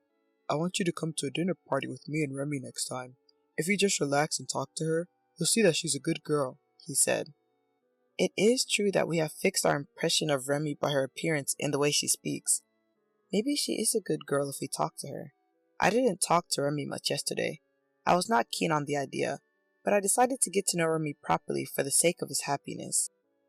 My parents seemed to feel the same way, and with the agreement of everyone in the family, a dinner party hosted by Scott was held the following weekend. Surprisingly, the mood at the dinner was friendly from start to finish. When you think about it, Remy is a lounge girl. In other words, she is in the hospitality business. She had the skill to draw out good conversation even from people like our family, who were a bit more reserved. She would talk about Scott and other topics, so we never lost track of what she was talking about. From the outside, Remy gave the impression of living in a different world from ours. I was prejudiced. I'm sorry. I reflected on that. Then, a problem arose when I was about to return to my seat after leaving the restroom at the restaurant. No, they were all really plain, especially his mother, with her face full of spots and wrinkles. I really can't take it like that. I don't want to grow old like that. I thought they were rich, but their house was normal. I really think I married him too soon. I'm afraid that I won't be able to stand his father, who is too much of an old man. I think I'll make up an affair and get a divorce as soon as I can. My future sister-in-law is older than me. She's too old to have a boyfriend. She's fat and a neat. She's so stereotypical. I've got to get out of here before I'm told I have to take care of him in the future. Has my prejudice gone so far that my eyes and ears have gone crazy? I am.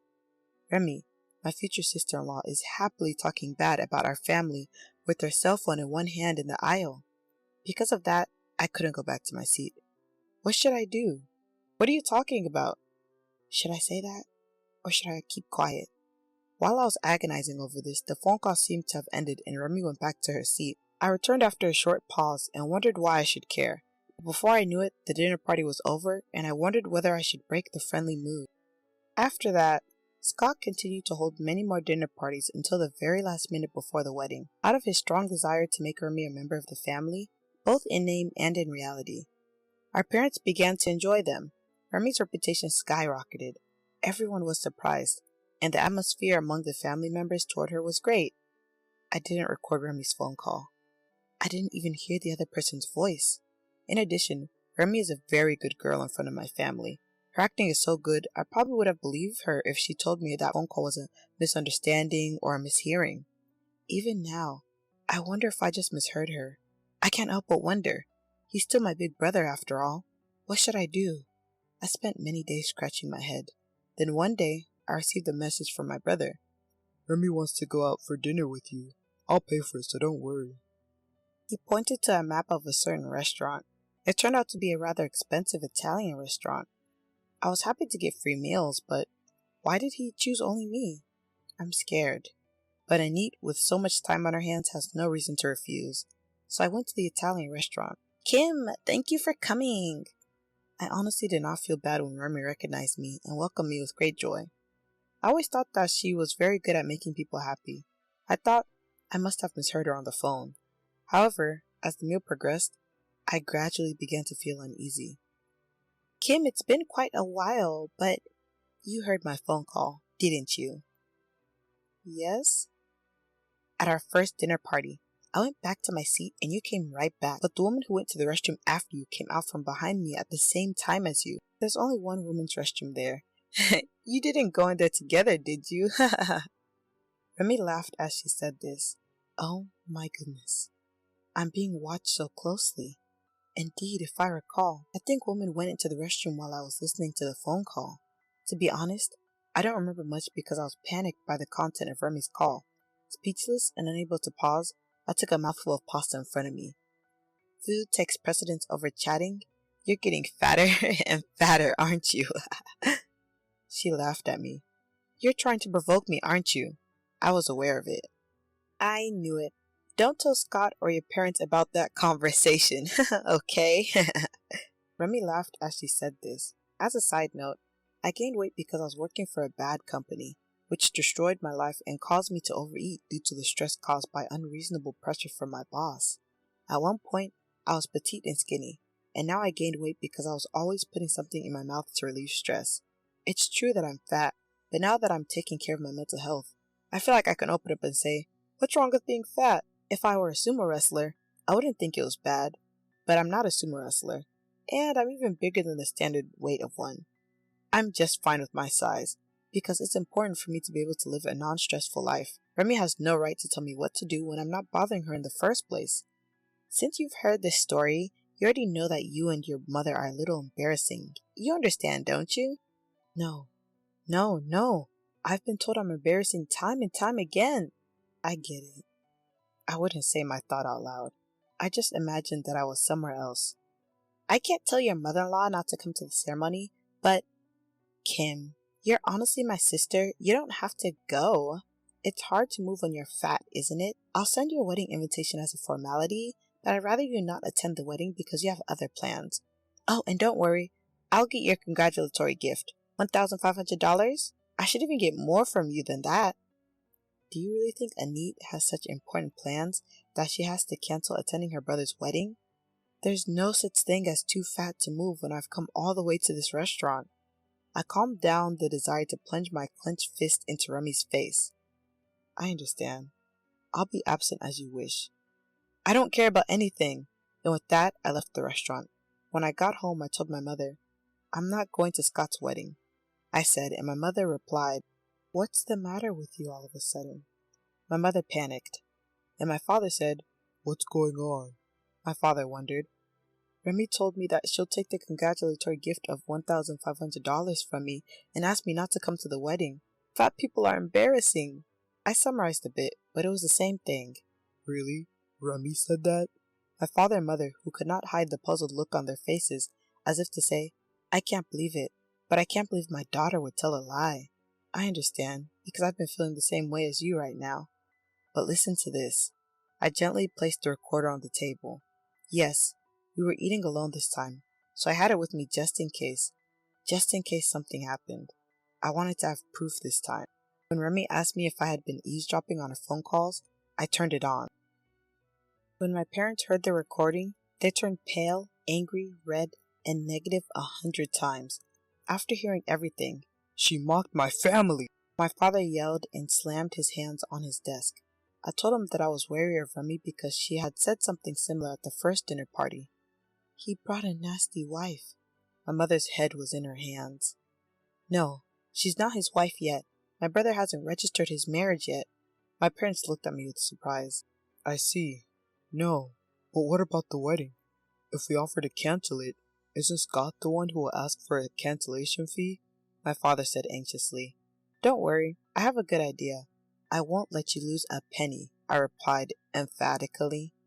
We then split up and called Scott's invited guests one by one to inform them to cancel their participation for the wedding.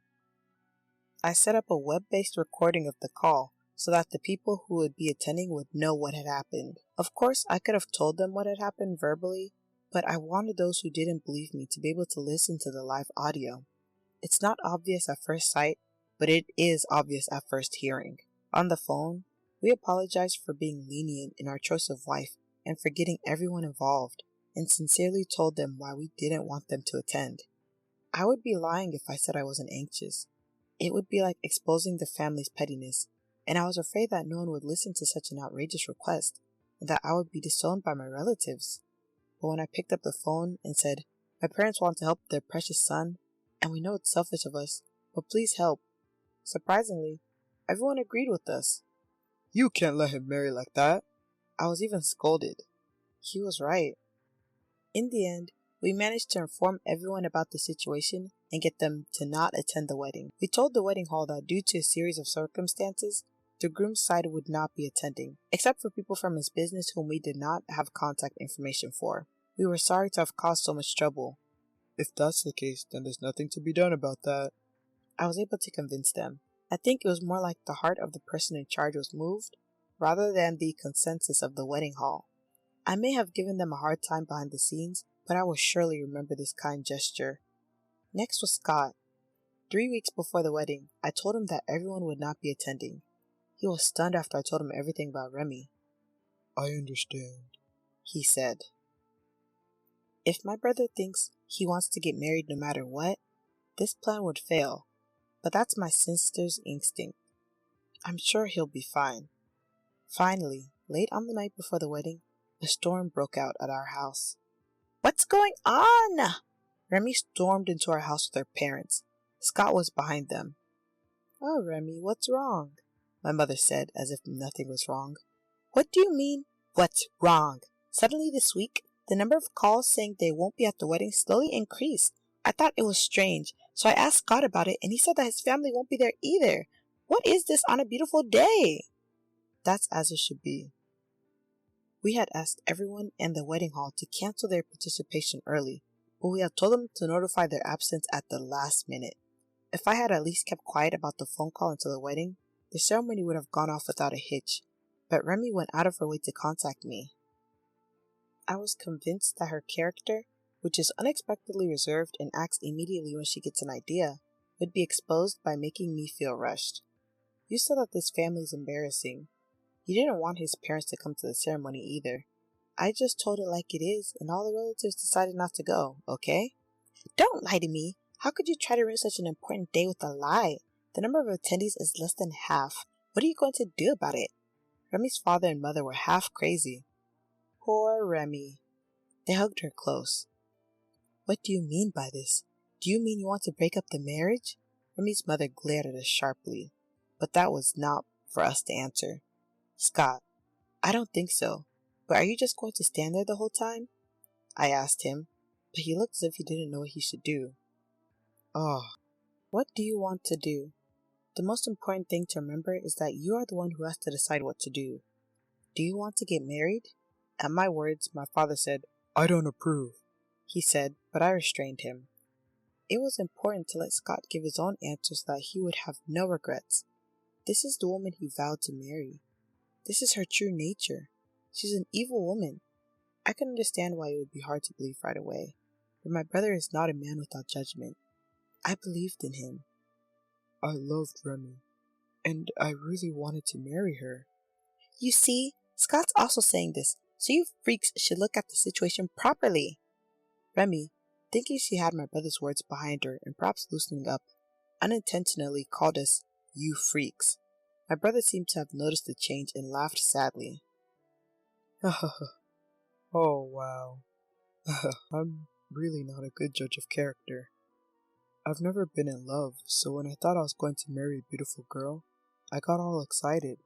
That's because you have a track record of being unattractive for your entire life, but you keep your expectations too high. Look in the mirror of reality. That's right. The blood of unattractiveness runs in my family from the generation of my great-grandfathers who passed away. This family has been unpopular for generations. You too should be proud to be unpopular.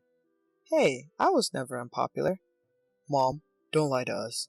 My parents and I were torturing Scott. He laughed. I'm glad I had a good relationship. Even if it was only for a while. I've made up my mind. I'm not going to get married. At that moment, my parents' expressions brightened, and I gave them a high five. Wait, what's going on? You can't just decide on your own and then yell and scream about it with your family. Remy shouted angrily. That's right. The wedding is tomorrow. Please take this more seriously. What is this family embarrassment you've been talking about? It was Remy's mother who asked me that. Finally, this question came. It was like a gut punch. Well, if she hadn't come to me, I would have just told her myself someday, but it's more likely to resonate with the other person if she is interested and asks me. If I tried to force them to listen, they would just ignore me. Why, thank you for asking. Let me show you why the wedding is cancelled. I played back the audio. Remy's parents' faces gradually turned pale as they listened to the audio. This is why. But Remy was strangely calm. I've heard her say many things about our family in addition to this recording. That's why I was the only one called on this day. And the fact that she herself mentioned it in the audio as the reason why she wanted to see me is the best proof of that. To my words, Remy said, It's fake. And Remy's parents shook their heads. I'm sorry. My child is entirely to blame. It was Remy's father who spoke up first. I was trying to raise her in a carefree way, but it seems I gave her too much freedom. I'm sorry for causing you trouble. Seeing the father bowing deeply. Eh? Eh? What? Remy was upset. Wait a minute, Dad! Why are you apologizing? You apologize too. Without a pause, it was Remy's mother who raised her voice. I had no idea that you had become such an insultingly rude girl. I came to your house because I believed in you, and you have brought me so much embarrassment. Don't make me apologize to the family's father. What? What's wrong with you? Even you, Mother? Aren't you on my side? At that moment, Remy's father slapped her cheek with a loud smack. That's enough. Since when did you become such a shallow child? Don't forget that you even ruined Scott's life.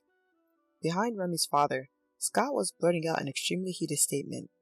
I'm not going to get married anyway, so my life won't be ruined by this. Don't let her ruin anyone else's.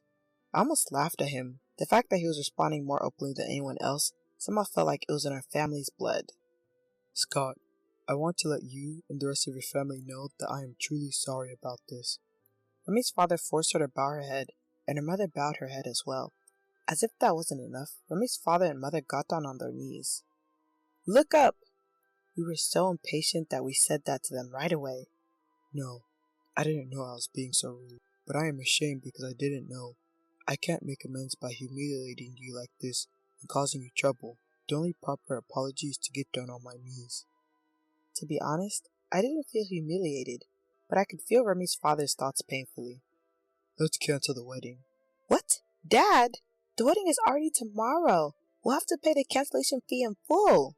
So what? You should be thankful that you can settle it with money. You did something that you don't deserve any amount of forgiveness. You should be thankful to your family for exposing her, Scott. Remy's father yelled at us with red eyes, and Remy's mother turned her head down in embarrassment. I am so sorry. She bowed her head again and again. Wait a minute! Wait! Dad, I can't pay! We'll pay. You pay us back, no matter how many years it takes, and we'll never see you again. Are you kidding me? She pulled on her father's clothes frantically. Hey, why am I being kicked out? Dad, say something. Mom! Remy shouted. If you were a girl who understood that, you wouldn't be in this situation. If you knew what you were doing, you wouldn't have let this happen. Remy's mother looked at her with deep contempt. You're kidding. Remy slumped down on the floor in a heap. I chuckled inwardly at this unexpectedly violent turn of events. I wouldn't be surprised if she was disowned. Even if you are plain or fat, you at least have fangs to fight. Don't underestimate us, or you'll be in a lot of pain. Scott, and your family too. As for cancellations, don't worry. We'll pay for the cancellation and all the money you've spent up to this point. I almost smiled, thinking that it was being helpful, but then I put on a serious face. Thank you very much. I bowed my head. My parents' faces were also flustered, so I tried not to say, Yay! I couldn't understand what they were trying to say. Scott, taking advantage of the fact that Remy and her family could not see him, expressed his joy with a small amazing without making a sound. I know how you feel, but you're the only one who didn't do anything, so calm down a little, I thought to myself. After that, less than a month after the cancellation of the ceremony, Remy's parents gave us $22,000 as a consolation payment, which was the sum of the money spent up to this point, including the betrothal money, in addition to the confectionery money and the cancellation fee. As for the fee, Remy's parents said it would be very difficult if we had to go to court, and we would have to pay the court costs, so Remy's father told me that he would give the price he asked for. We were honestly troubled by the price, but we thought it should be a reasonable amount, so we offered an average amount in the market. However, what Remy's father actually gave us was the amount we had specified, plus $11,000. To be honest, I don't know if we would have received this amount even if we had gone to court. I'm sure that there would have been a lot of crying and stress, because it usually doesn't work out like a fairy tale. I would like to thank Remy's parents for their sincerity. The girl in question was evicted from her home penniless after her parents took all her savings to pay off the debt. She said she had been living half homeless, moving from one friend's house to another, and camping out at train stations when she can't find a place to stay. Her parents seemed to have come to terms with the fact that it was their daughter's own fault, and it didn't matter if she was put in harm's way. I think that her parents have finally started showing her tough love. I have told her to show her face once a month to repay the loan, so I can confirm her survival. How complicated it must have been for her parents during that situation. 10 years have passed since then. He married his wife, who was not flashy or dazzling at all, but was an excellent cook who worked at a Japanese kappa restaurant. Since Scott loved to eat and walk around, she must have literally grabbed him by the stomach. Since getting married, he rarely eats out, but flies home to enjoy his wife's delicious cooking, and I honestly didn't want to work for a company anymore. So I became a freelance translator. I was already somewhat familiar with languages from my previous job, where I had been involved in sales and marketing to foreigners. When I learned that freelance translators were in demand, I studied hard and was able to successfully achieve my goal. I'm now earning a significantly larger annual salary in a much looser environment than when I was working for that bad company. What was also lucky was that when I was immersed in my studies, my overindulgence completely retracted, and I returned to my lowest weight before I started working. I'm no longer fat or skinny, but average. Well, I don't know if average is something to be proud of. I don't know if I'm proud to call myself average, but I'm very happy to be back to my normal. And thanks to my translation work, I married a beautiful looking husband from England, if I do say so myself. When I introduced him to my family, Scott said, "You're cheating," or "He won't fall for the plain gene in you." Needless to say, I was told a lot. My husband, holding a picture of the Japanese novelist Murasaki Shikibu in one hand, said, "Kim's face is very Japanese. I really like Kim's Japanese-like face," he said. In case you're wondering, my husband did not offend me at all. He was really complimenting me. It's a complicated situation, but since my husband liked me, I think it's okay if I look like Murasaki Shikibu. My daughter is now 4 years old, and although we live in a strange house where English and Japanese are mixed together, it is a very lively and happy life. Speaking of worries, my daughter's bedtime reading is a picture book of the tale of Genji, one of Murasaki's novels. I thought, how can she sleep with this? I wondered if this would help her sleep, but surprisingly, she seems to like it, and today she fell asleep peacefully. Next customer, please come this way. The cash registers were getting crowded, so I quickly opened the one next to me and guided customers. After a while, the congestion was resolved, and I returned to stocking shelves. Mary, you're amazing for being able to ring up customers so quickly. The person who spoke to me was another part-time employee. In this supermarket, there are high school students and many people of the same age group as me, so I enjoy working here. My name is Mary. I'm a 45-year-old part-time housewife. I've been working at this part-time supermarket for about 10 years. When my child entered elementary school, I decided to find a job and applied for a part-time position at a local supermarket that was recruiting. There were many housewives like me, and the manager is also a parent, so it's a good environment that understands child rearing. I've been working here for 10 years. Before I knew it, I became one of the oldest part-timers. There are more familiar faces among the customers, and many people greet me, and I get along well with other part-timers and part-time high school students. However, I never expected that something like this would happen. One day, we were told that our manager, who we all appreciated, was being transferred, and we were all disappointed. But the manager was transferred to the headquarters, which seemed like a promotion route. He was competent, so it was inevitable. Although it was a shame, we all congratulated him on his promotion and sent him off.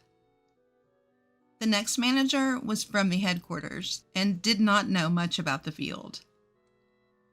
No one mentioned it, but being a manager from the headquarters seemed like a demotion. He was nagging and incompetent, and the atmosphere in the store deteriorated. According to other part-timers, the president's wife seems to favor young, handsome managers. The manager probably thought that he could benefit from being liked by the president's wife. I often saw him talking to her. The new manager's reputation was bad, but the president's wife was the worst. She complained about every part-timer. However, she talked to male employees and high school boys working part-time with a sweet voice. Although we part-timers were dissatisfied, no one dared to complain to the president's wife. Eventually, some part-time housewives and student part-timers started quitting. just as I started considering looking for another part-time job, I became the target of the president's wife. You've been working at the store for a long time, right? How about your child? Already a college student? Which college? I was surprised to be asked such a question suddenly. Yes, I've been working here since the previous manager. I didn't want to talk about my child, so I tried to dodge the question. Then the president's wife said this. You look incompetent. You probably didn't even go to a decent college, did you? That remark hit me in the heart. But just then, the register area got crowded, so I nodded to the president's wife and quickly got in line. Actually, I only graduated from middle school. I was bullied in high school. Tried my best to hang in there, but eventually couldn't go anymore and quit during the summer of my 3rd year. Since then, I'd been living as a part-timer, met my husband at a part-time job, got married, and lived in a world completely unrelated to educational background. But the president's wife seems to be the complete opposite of me. She brags about being a graduate of a prestigious university, even when nobody is listening. But for some reason, she stubbornly refuses to mention the name of the university. I thought it was strange, but since I wasn't particularly interested, I always let it slide. The president's wife probably had a preconception that housewives working part-time at a supermarket don't have high educational backgrounds. In fact, I once heard her talking about it with the store manager. Does she want to look down on us? Other part-timers also said they were asked about their education by the president's wife. The next day, as I was working as usual, the president's wife came to the store again for some reason. Excuse me. I looked up when the president's wife addressed me. She looked down on me and laughed, as if something was funny. Somehow, controlling my irritated emotions, the president's wife opened her mouth. You're a middle school graduate, aren't you? I didn't think you went to college, but I never thought you were just a middle school graduate. It's amazing that you can work with that kind of educational background. I wondered where she heard that from, and remembered that yesterday the store manager was checking part-timers' resumes in the office. I thought the manager should know about the employees, but I guess that information went to the president's wife. Knowing that I was a middle school graduate, the president's wife told other employees about it for some reason. Frankly, it was annoying. I had no intention of faking my education, but I couldn't understand the nerve of someone who would go around saying that I was a middle school graduate. My part-time colleagues didn't seem to care and acted as usual, but since then, the president's wife would always bring up that I was a middle school graduate. Maybe you wouldn't understand since you're a middle school graduate. Since you're a middle school graduate, at least do some cleaning. That was the president's wife's catchphrase. I don't have to work here to be told things like that. That's what I started to think. A few days later, the president's wife appeared at the store again. Just seeing her made me irritated. As I sighed and tried to walk past her, she was smirking at the cardboard box storage area. It was a place where we didn't go because the supplier would come to pick up the boxes. But for some reason, the president's wife seemed to be trying to make me clean it up on purpose. She said, "People like you should be covered in garbage. You bottom-dwelling middle school graduates are just salary thieves." This was the back room, away from the customer's eyes. I had always been able to bear it because I was usually approached in the sales area, but that day, I couldn't hold back my pent-up anger. "Excuse me, but I think I'm working for the salary I'm getting. I'm working properly, and education doesn't matter, right?" The president's wife looked a little surprised, perhaps not expecting to be talked back to. Why don't you be a little helpful to the store if you're here? We never know what you're doing here. Are you just here to look down on us? You must have a lot of free time. I continued without caring about the other employees passing by and entering my field of vision. The president's wife glared at me. Unlike a lowlife like you, I'm busy. I'm taking time out of my busy schedule to come to this store. Is that so? Then what are you doing at the store? You're just chatting with the manager, flirting with the male employees and male high school part-timers, and looking down on us, aren't you? As I calmly stated this, the president's wife's face turned bright red with anger. Just by being here, I make the store more lively, don't I? You should be more grateful. I couldn't help but laugh at her words. Do you really think that? None of us employees or customers think that way. It's interesting how there are people who have educational backgrounds but are useless in the field. I vented all the resentment I had been harboring from being looked down on. The president's wife must not have expected to be told such things. She could only come up with cliched retorts. Do you think you can work here after talking to me like that? So I responded without hesitation. Then I'll quit. The president's wife laughed at me mockingly. It'll save on our labor costs. I returned the smile. Yes, that's right.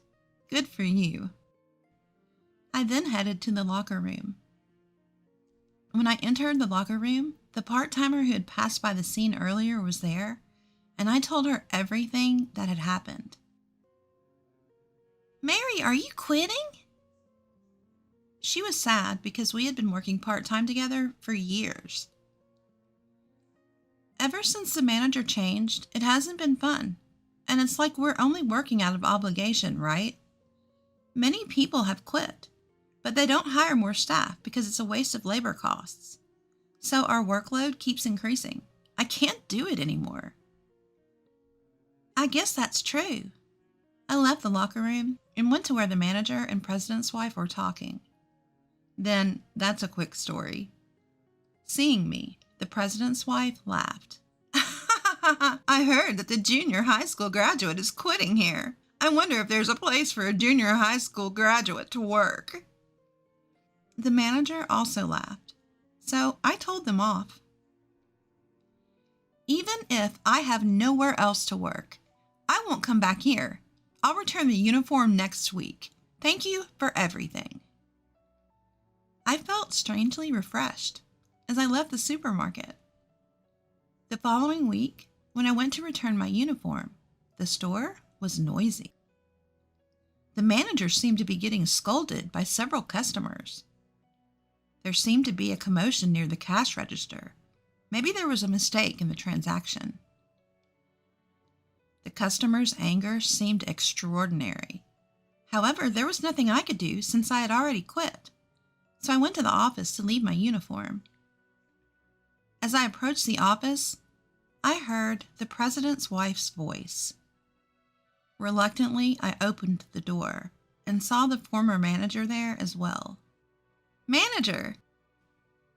Even though he was now working at the headquarters and not as the manager, I accidentally called him that out of habit. The former manager seemed to have been talking to the president's wife, but she quickly left the office. What happened at the register? There seemed to be some trouble. The former store manager tells me that there have been a series of complaints at the store lately. It seems that after I quit, other part-timers and part-time students all decided to quit at once. The manager was apparently working on the sales floor, but he didn't know how to stock shelves or operate the register, so he received complaints from customers. Today's incident involved the president's wife, who was talking to a male employee on the sales floor, and a customer mistook her for an employee and asked her a question. I don't know anything about that. The president's wife apparently brushed the customer off. The manager then appeared and accidentally revealed that she was the president's wife, making the situation worse and causing more complaints, while the register area became very crowded. At this time, all the part-timers had quit, so employees and the manager who don't usually work at the register had to do so. And there were many mistakes. The register was so slow that customers started getting irritated, and it seemed the manager was being scolded. The former store manager asked me why I quit, so I answered honestly. He then told me that he heard that the president's wife did not graduate from college. He didn't know the details, but had heard she was a high school graduate. So what was that educational condescension about? Could it be that the president's wife is looking down on people with the delusion that she is highly educated? That made her seem even more dangerous. 2 weeks later, the supermarket where I used to work was deserted. It was unusual for so few customers to be there at this time. Well, it's not surprising after all those complaints, as I was thinking that I was approached from behind. It was the former store manager. After exchanging greetings, he told me about a new store opening 1 station away.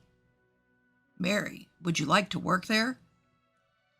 It seemed an employee the former manager had trained was being promoted to the new store manager. I could trust that person. I nodded and contacted my former part-time friends. When my part-time job at the new store was confirmed, some of my former part-time friends were there too, which made me feel relieved.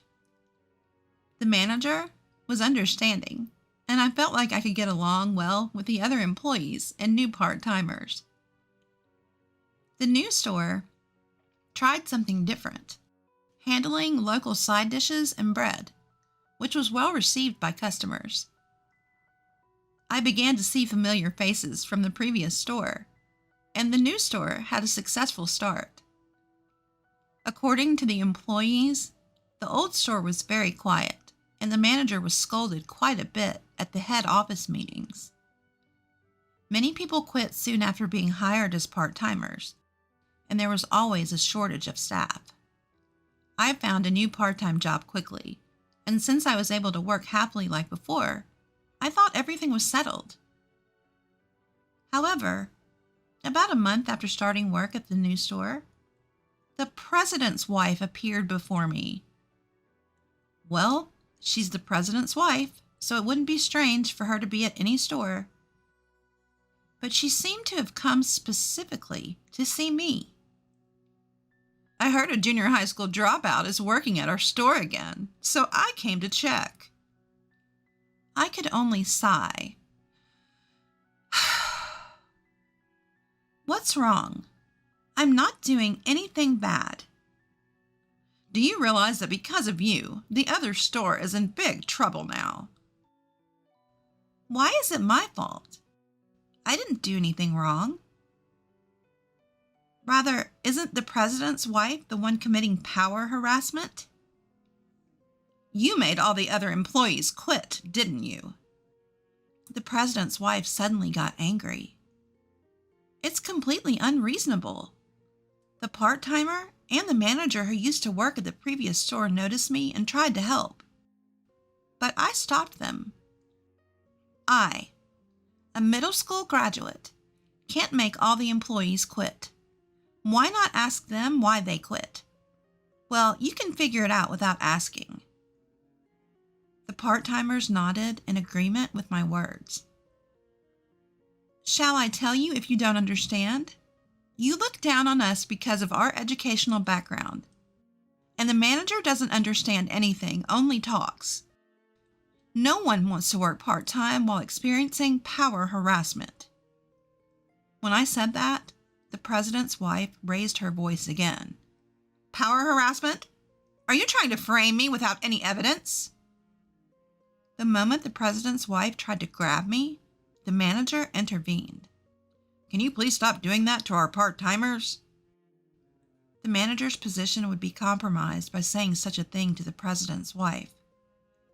I was about to say I'm fine, but the manager said firmly, I am the manager of this store, and it's my job to protect the employees. I'll fulfill my role, whether you're the president's wife or not. Then applause came from the other part-timers. The president's wife finally lowered her hand that was trying to grab me. I took a deep breath, took out my smartphone, and said, I have evidence of power harassment. The president's wife glared at me. I played a video. It showed the president's wife yelling at another part-timer at the previous store for no reason. And it wasn't just one or two instances. The president's wife's face changed color. Then, the other part-timers came forward. Among them was a video of me being insulted for being a middle school graduate. At that time, we had conspired to collect evidence if anyone was experiencing power harassment from the president's wife. We didn't go so far as to file a lawsuit, but the videos were shared among part-time friends, so we had several at hand. Manager, we're going to sue her. When I said that, the other part-timers and the manager nodded. Naturally, the president's wife was furious with the manager. What's wrong with you? Do you think it's okay to say that to me? You're fired. Fired. Hearing that, I looked at the president's wife and laughed. Oh, I recorded that too, so we'll protect the manager who protected us. Hearing this, the president's wife changed her expression again and turned on her heels. It seemed she intended to escape. I called out to her back. There are more important things than education, right? Sometimes your humanity is more important when you enter society. Are you focusing on someone's education because you have a complex about it? The president's wife turned around and said, How did you know that? It seemed she had inadvertently admitted it. I laughed. The other employees laughed. And the president's wife, realizing her self-destruction, left at a speed I'd never seen before. After that, we decided to really sue the president's wife. We had videos taken by the part-timers, and the manager, who had been favored by the president's wife, admitted that he had been covering up her power harassment for his own safety, so we had solid evidence. The president's wife couldn't escape, and we were able to receive compensation. Then word spread to other stores, and many similar complaints were raised. The president's wife was sued for compensation, and the president, who found out about her behavior for the first time, was furious and told her to pay it back by working. It is a locally owned supermarket, so the president and his wife's house is also local. When I witnessed the president's wife working angrily at a nearby drugstore, I couldn't help but laugh. Since then, we have been working hard today under a trustworthy manager. When my husband found out that I couldn't inherit my father's estate, he yelled at me. What? You can't inherit the property? I have no use for you anymore. I want a divorce right now. After that, I got my revenge on my husband and my sister, who remarried quickly. My name is Julie, and I am a 32-year-old office worker who has been married to Brian for 2 years. I met Brian through a relative's introduction, and we got married. My family was quite wealthy, but since my sister, Mary, and I were the only children, our relatives worried about finding an heir, so they introduced Brian, saying he would be fine as a son-in-law. Although my husband didn't end up becoming an adopted son-in-law, he started living with my family at my parents' house. My mother passed away a few years ago, and now my father, my husband, and I live in our family home. My husband seems very kind and treats my father well, but the relative who introduced him warned me about something right before our marriage. I know I introduced Brian to you, but be careful. He can be a bit obsessed with money. Even though I was about to get married and had already done the engagement ceremony, I couldn't see any signs of my husband being money obsessed, so we went ahead and got married. Even after we married, I kept an eye on my husband because of the relatives' words, but he didn't seem to be obsessed with money. However, he did seem curious about my father's wealth, sometimes casually asking how much property we had when he joined my father for a drink. Since my father didn't hide anything, I didn't worry about it too much. Another thing my husband was interested in was my sister. My sister is 5 years younger than me, and unlike my calm demeanor, she's bright and active and has a flashy social life with men. She doesn't look like me at all, and my husband was surprised when he first saw her. "Your sister is so different from you, Julie, isn't she?" Seeing my husband's fascination by my sister, who is a beautiful woman with striking features, opposed to my plain looks, made me feel a bit uneasy. Still, the reason our relatives introduced me to him was that they were worried I wouldn't get married due to my modest looks and personality, and then there would be no one to carry on our family name. At the time, I thought there was no need to worry since I had a beautiful sister, but I later realized why our relatives were concerned. My father spoiled my sister a lot, letting her go to college after high school and then to a vocational school after graduation. My sister didn't have any specific goals for attending college or vocational school. She just didn't want to work. My mother was strict with my sister, trying to persuade her to find a job after college, but my father insisted on sending her to a vocational school. After graduating from vocational school, my sister got a job at my father's friend's company, but quit after 6 months.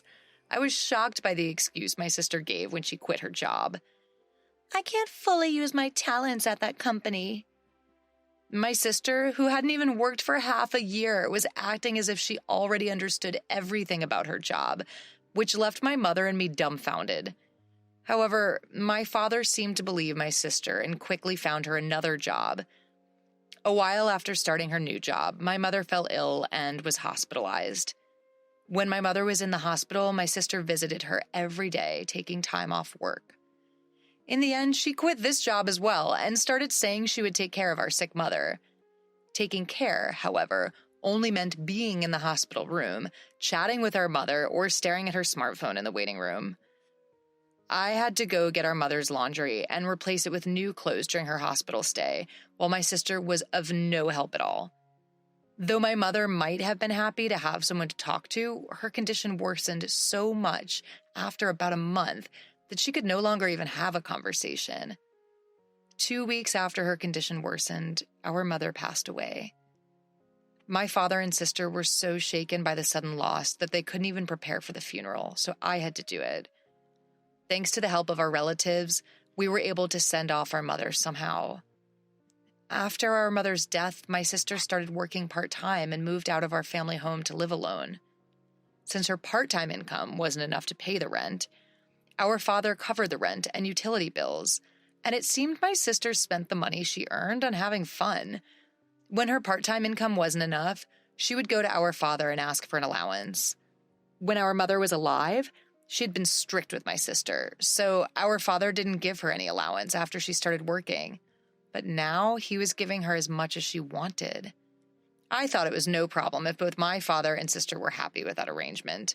Even after I got married and started living with my husband in my family home, my father continued giving my sister an allowance. At that time, I didn't realize that my sister was also asking my husband for money, and he was happily giving it to her. Being unable to say no to my beautiful sister, my husband would secretly give her money, saying, "Don't tell Julie about this. She might get jealous if she finds out." My sister would only work part-time when she felt like it and live off the money she got from our father and my husband. But her carefree lifestyle didn't last forever, as our father fell ill and had to be hospitalized. I took care of our father during my breaks from work, but my sister never showed up at the hospital. Instead, she started calling me and demanding money. I've been getting money from Dad every month, so I want you to keep giving it to me. The rent and utilities are all being withdrawn from Dad's account after all. She spoke to me angrily, but I was shocked to learn this for the first time. I got angry at my sister, who only cared about her own life instead of worrying about our hospitalized father. I really wanted to hang up on her, but she seemed to be in trouble, so I asked her how much money our father had been giving her every month. How much have you been getting from Dad every month? Hurry up and get a job so you can live on the money you earn. My sister replied grumpily. You're so annoying.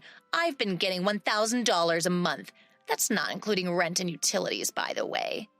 I was appalled by my sister, who boasted about the amount she was receiving.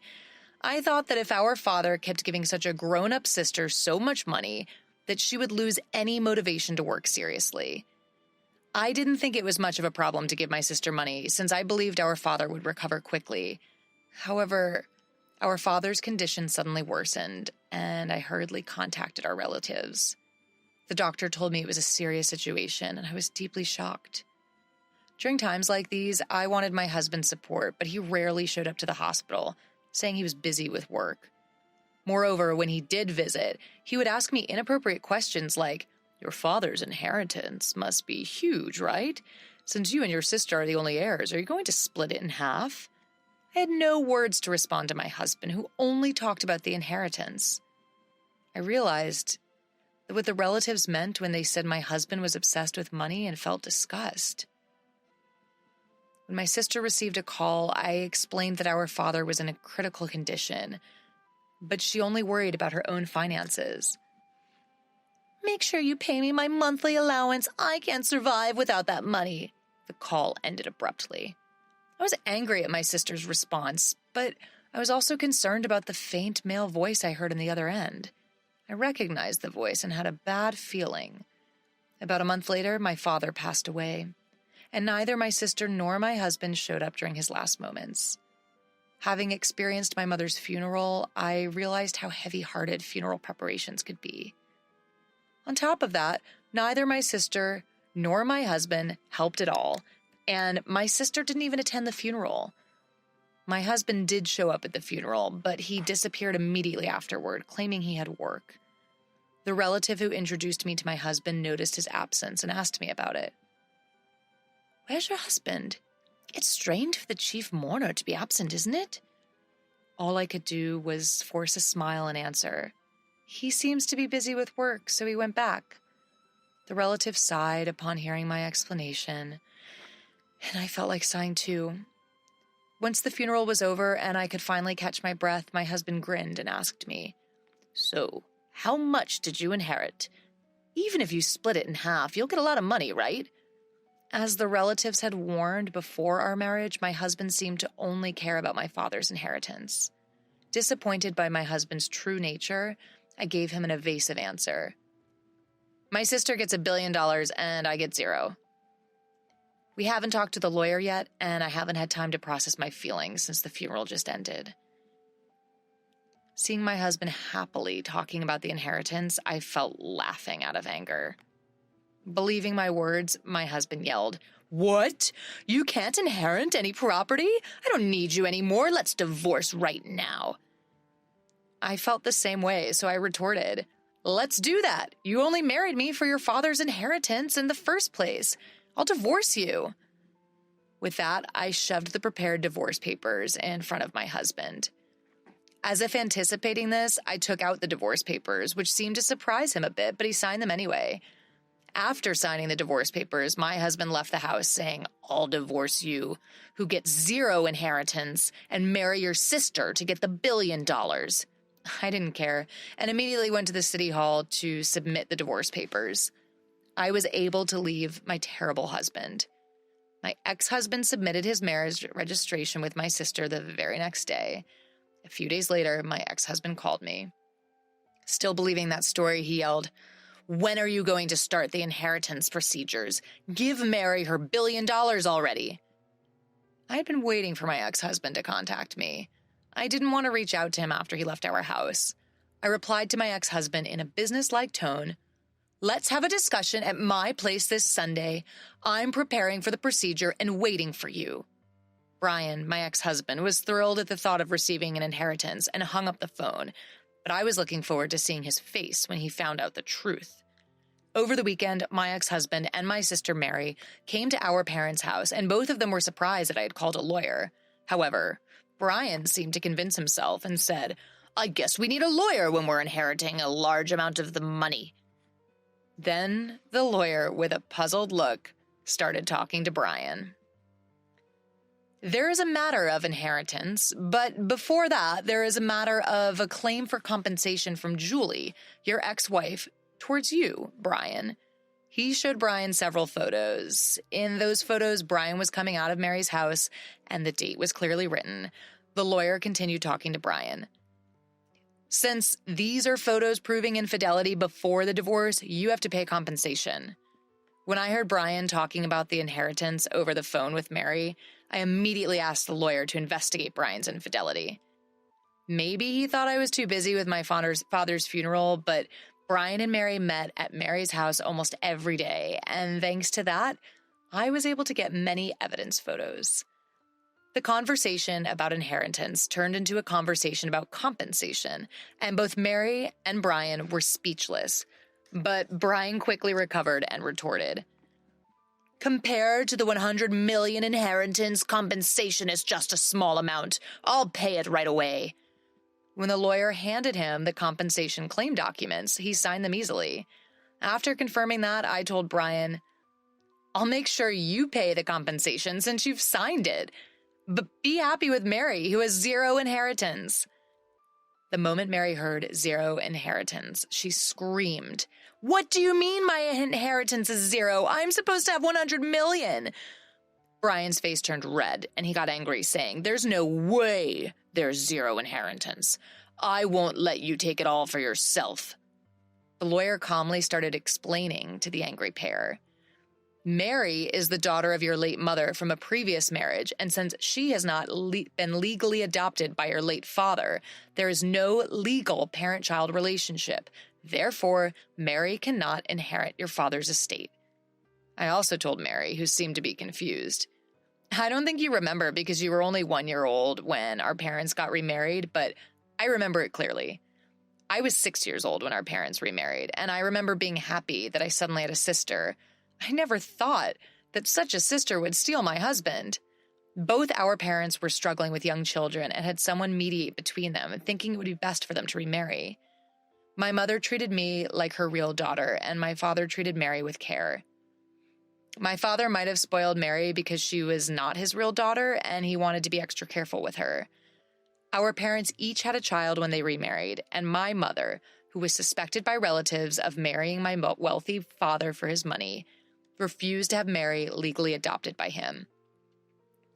The reason the relatives kept recommending marriage proposals to me was that they knew I was the only one who could inherit my father's estate.